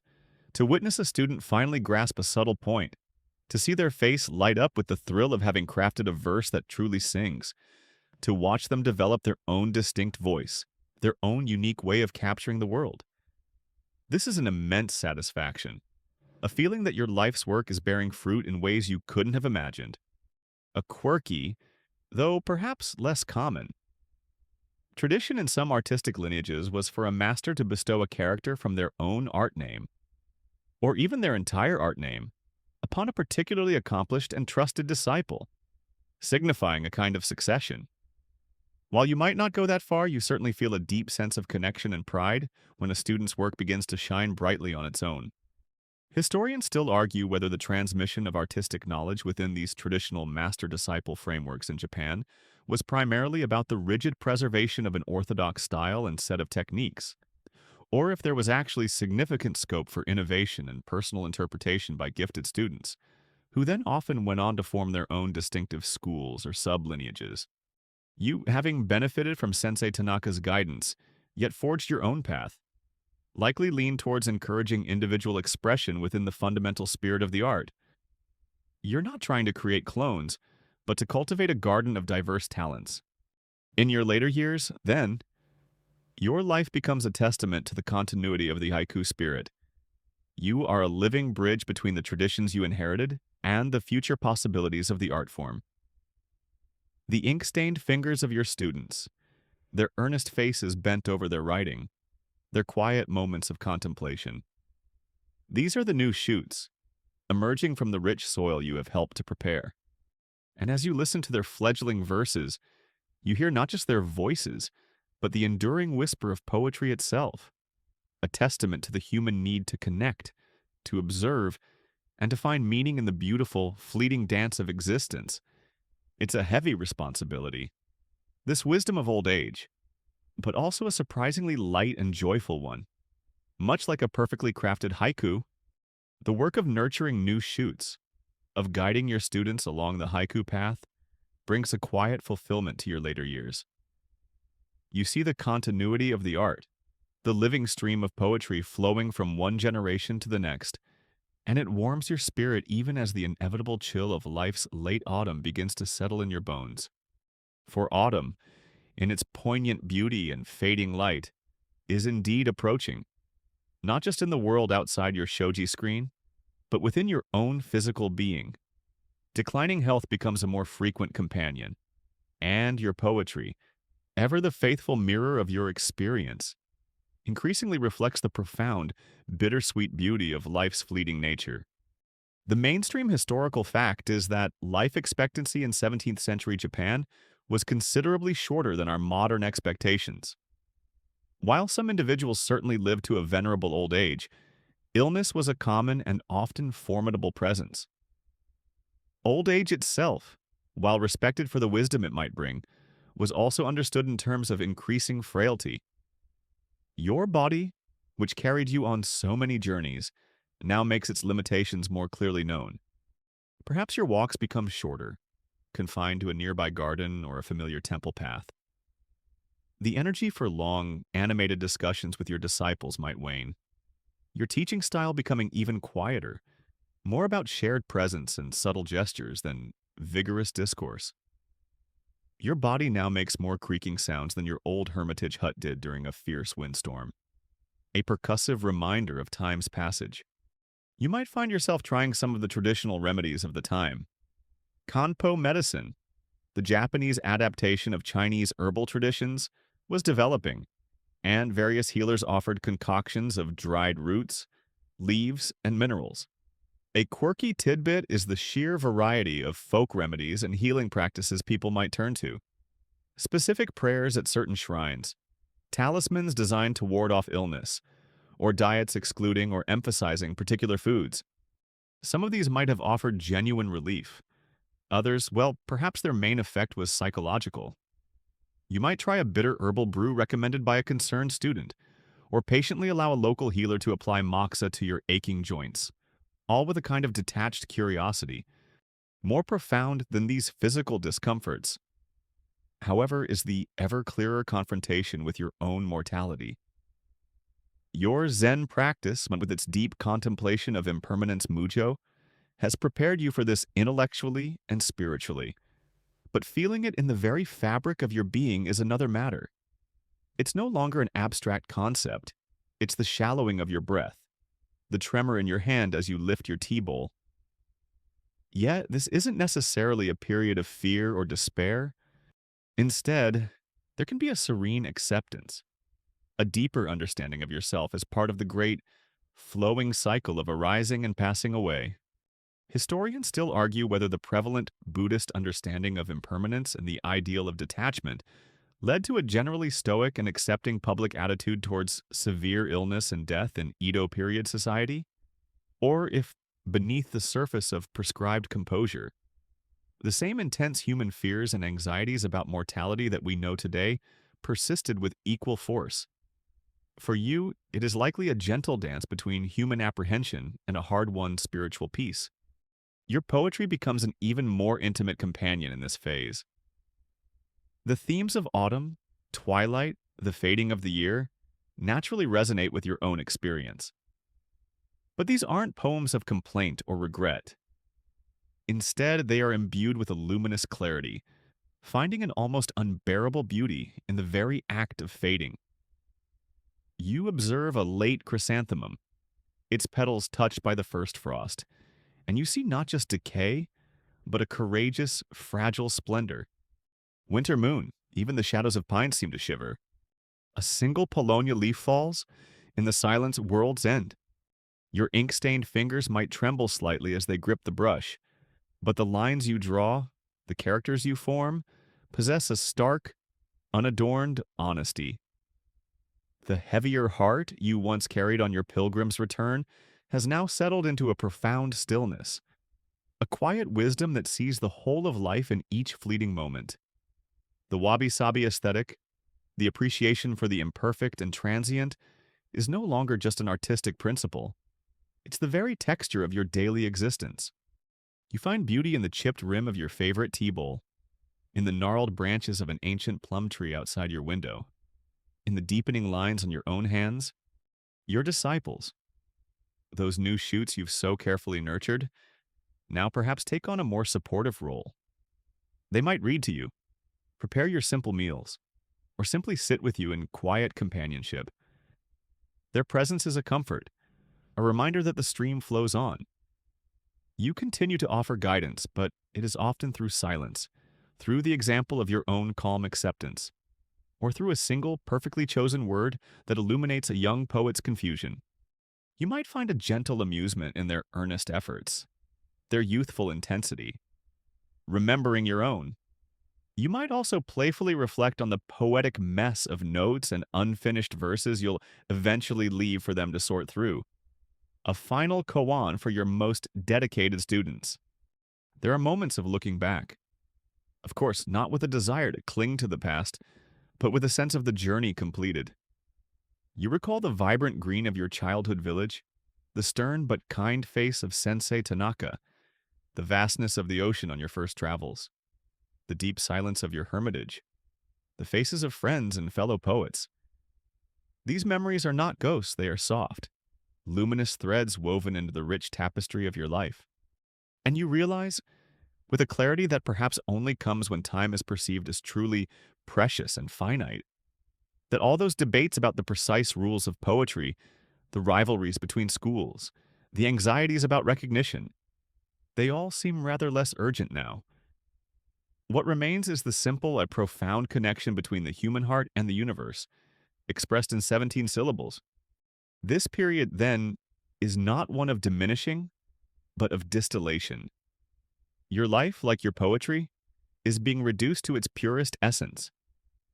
The poignant beauty of life's fleeting nature is not a source of sorrow, but a call to presence, to appreciate each breath, each ray of sunlight, each shared moment with a full and open heart.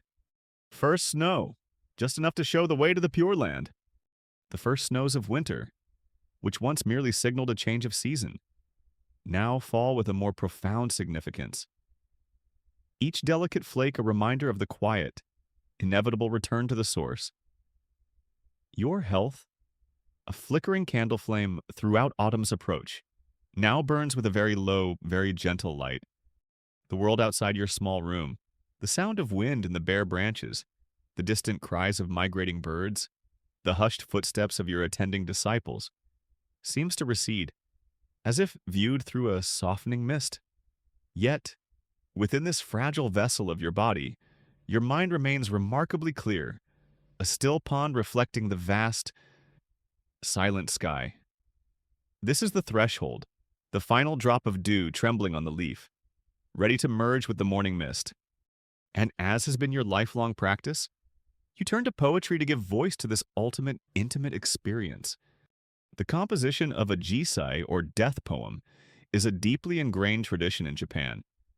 A mainstream historical fact particularly observed by samurai, monks, and, of course, poets like yourself. It's seen as a final offering, a distillation of a life's wisdom, a parting word to the world. There's a certain quiet pressure, isn't there? No pressure, but it's your last impression, your final poetic mic drop. Some individuals, a quirky detail of this custom, even prepared multiple jisai in advance, or revised them as their condition changed, ensuring their final words were as perfectly crafted as their spirit was prepared. It's like drafting your final tweet, but with infinitely more gravitas and fewer character limits, though. Haiku has its own. Your own final verses are not born of anguish or fear. Decades of Zen practice, of observing the ceaseless dance of arising and passing away in nature and in your own heart, have led you to a place of serene acceptance. Your ink-stained fingers, though perhaps guided by a loyal student if your own strength fails, still manage to imbue each character with a lifetime of meaning. The poems are likely simple, unadorned, echoing the karumi and sabi that have become the hallmarks of your mature style. Perhaps one might be a borrowed hut, returning now the dewdrop, clear morning sky, or gazing at a familiar, sparse winter scene. Bare branch, last leaf quivers, let's go. The rest is silence. These aren't grand philosophical pronouncements, but quiet observations, imbued with a profound understanding of your own gentle departure as just another natural event, like a leaf falling or dew returning to the air. There might even be a touch of that characteristic lightness, a gentle smile at the universe's grand play. The final deadline for a poem has arrived, and you meet it with grace. Your disciples gather, their presence a warm, respectful silence around you. You may not have the strength for long discourses, but your very being emanates a quiet peace that is perhaps the most profound teaching of all.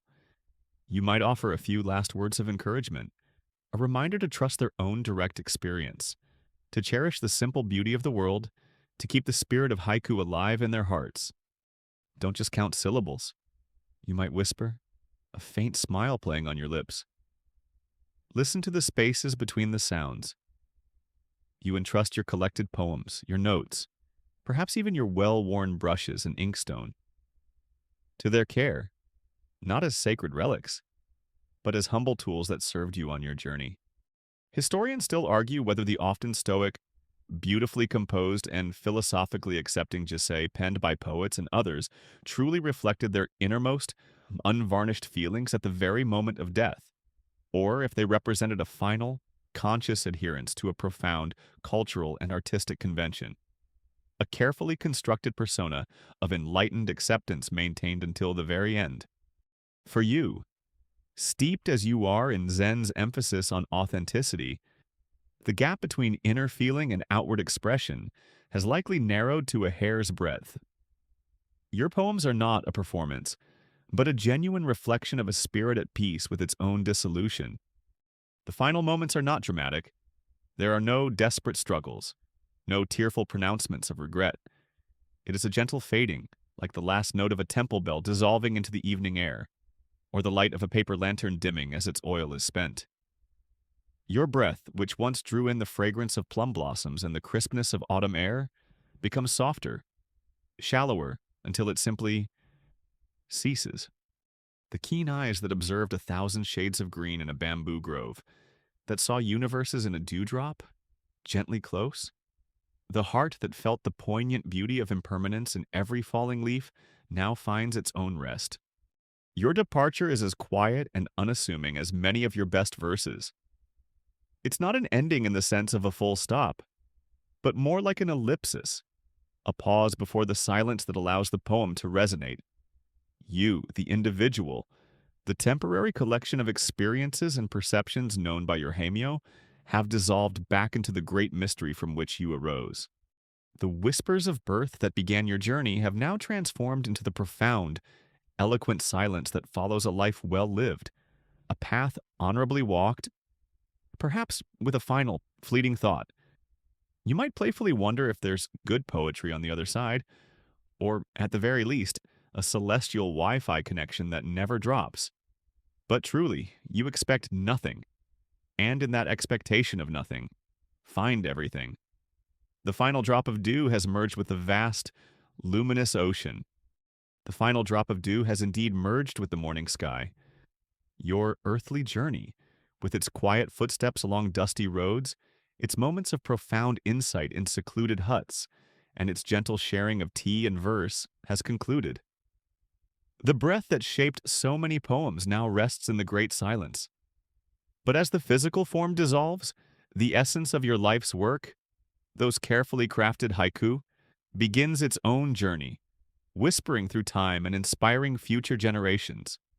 These are the silent reverberations, the enduring echoes of a gentle life dedicated to the art of seeing and saying. Your disciples, their hearts heavy with a quiet sorrow, yet also luminous with the inspiration you ignited, carry out the simple funeral rites. There is no grand mausoleum for a poet who found his temple in nature and his scripture in the changing seasons. Perhaps your ashes are interred beneath a favorite cherry tree or scattered in a beloved bamboo grove, places that so often found their way into your verses. They gather your writings, the worn notebooks, the loose sheets of paper, the more formal collections, and with a tender reverence. It's quite the task, sifting through a lifetime of poetic musings. Hopefully you left some decent notes. Otherwise, it's like trying to solve a beautiful 17-syllable puzzle with half the pieces missing. It is these loyal students who become the first custodians of your legacy. They meticulously copy your poems, sharing them with other circles, discussing their nuances, and striving to embody the spirit of your teachings in their own lives and art. The mainstream historical fact that the Edo period saw a significant rise in literacy and the proliferation of publishing, especially woodblock printing, means that your work has a better chance than ever before of reaching a wider audience. Perhaps one of your more enterprising disciples arranges for a small, printed collection of your iconic verses to be made, ensuring your words can travel far beyond the reach of handwritten copies.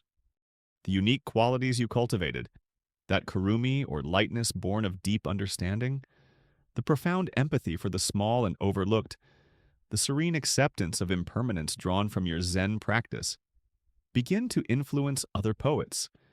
Your particular way of seeing, your flavor of haiku, might inspire what could gently be called a school of poetry. Not a rigid institution, but a current of influence. Younger poets might find in your work a refreshing alternative to more ornate or conventional styles, a path towards greater authenticity and depth. They might not have known you personally, but they feel your presence in the clarity and resonance of your verses. Of course, historians still argue whether the perceived continuity of a poetic school after a master's death was usually a genuine and faithful continuation of their original spirit and core teachings, or if it often involved significant reinterpretation, strategic emphasis, and even a touch of clever branding by disciples eager to establish their own legitimacy and carve out their own niche in the competitive literary landscape. For your gentle words, let's hope it's mostly the former. Over time, your name, your Haimyo, becomes associated with a certain kind of poetic sensibility. Perhaps a particularly poignant verse of yours is included in a major anthology, ensuring its survival for centuries. Maybe a quirky and charming tribute. A local admirer or a group of poets decides to erect a kuhitsu, a stone monument inscribed with one of your haiku, at a place you frequented or that featured prominently in your work. That old well, perhaps, or beside the path overlooking the distant mountains. Your 17 syllables, carved in stone, become a quiet landmark, a place for future travelers and poets to pause and reflect. It's a more lasting form of going viral than anything we know today. The true silent reverberations, however, occur not in stone, but in human hearts. Long after your name has become a footnote in literary histories, your poems themselves retain their power. Why? Because they speak of universal human experiences, the beauty of nature, the passage of time, the joy of connection, the quiet sorrow of loss, the peace of acceptance. A student hundreds of years in the future, struggling with their own creative expression, might stumble upon your verse about the single poppy by the Jizo statue and feel a sudden kinship, a sense of understanding across the ages. Someone gazing at an autumn moon might recall your lines about its cold light and feel their own solitary moment deepened and shared. This is the magic of haiku and the enduring legacy of your gentle life, the ability of a few carefully chosen words to bridge centuries, to connect disparate souls through a shared moment of perception. They might not always interpret your poems correctly. Of course, future generations, with their different contexts and concerns, might read deep allegories into your simple observations. That poem you wrote about the leaky roof in your hermitage, they'll probably analyze it as a profound metaphor for existential angst or the crumbling social structures of your time. And you, if you could, would probably just chuckle and say, "No, really, the roof just leaked a lot. It was very annoying." But even these misinterpretations are a form of engagement, a testament to the evocative power of your words to spark thought and feeling. Your earthly journey is over, your inkstone dry, your brush at rest. Yet the gentle echoes of your life continue. They are found in the dedication of your students, in the verses of poets yet unborn who will draw inspiration from your clarity, and in the quiet moments of countless individuals who, upon reading one of your haiku, feel a sudden, inexplicable connection to the profound beauty of a world that is always, always in gentle, fleeting passage. You achieved a kind of immortality, not through grand monuments or epic deeds, but through the quiet persistence of 17 syllables, again and again, whispering the truth of the present moment. And so, our journey through the gentle life of a 17th century Japanese haiku master draws to a close.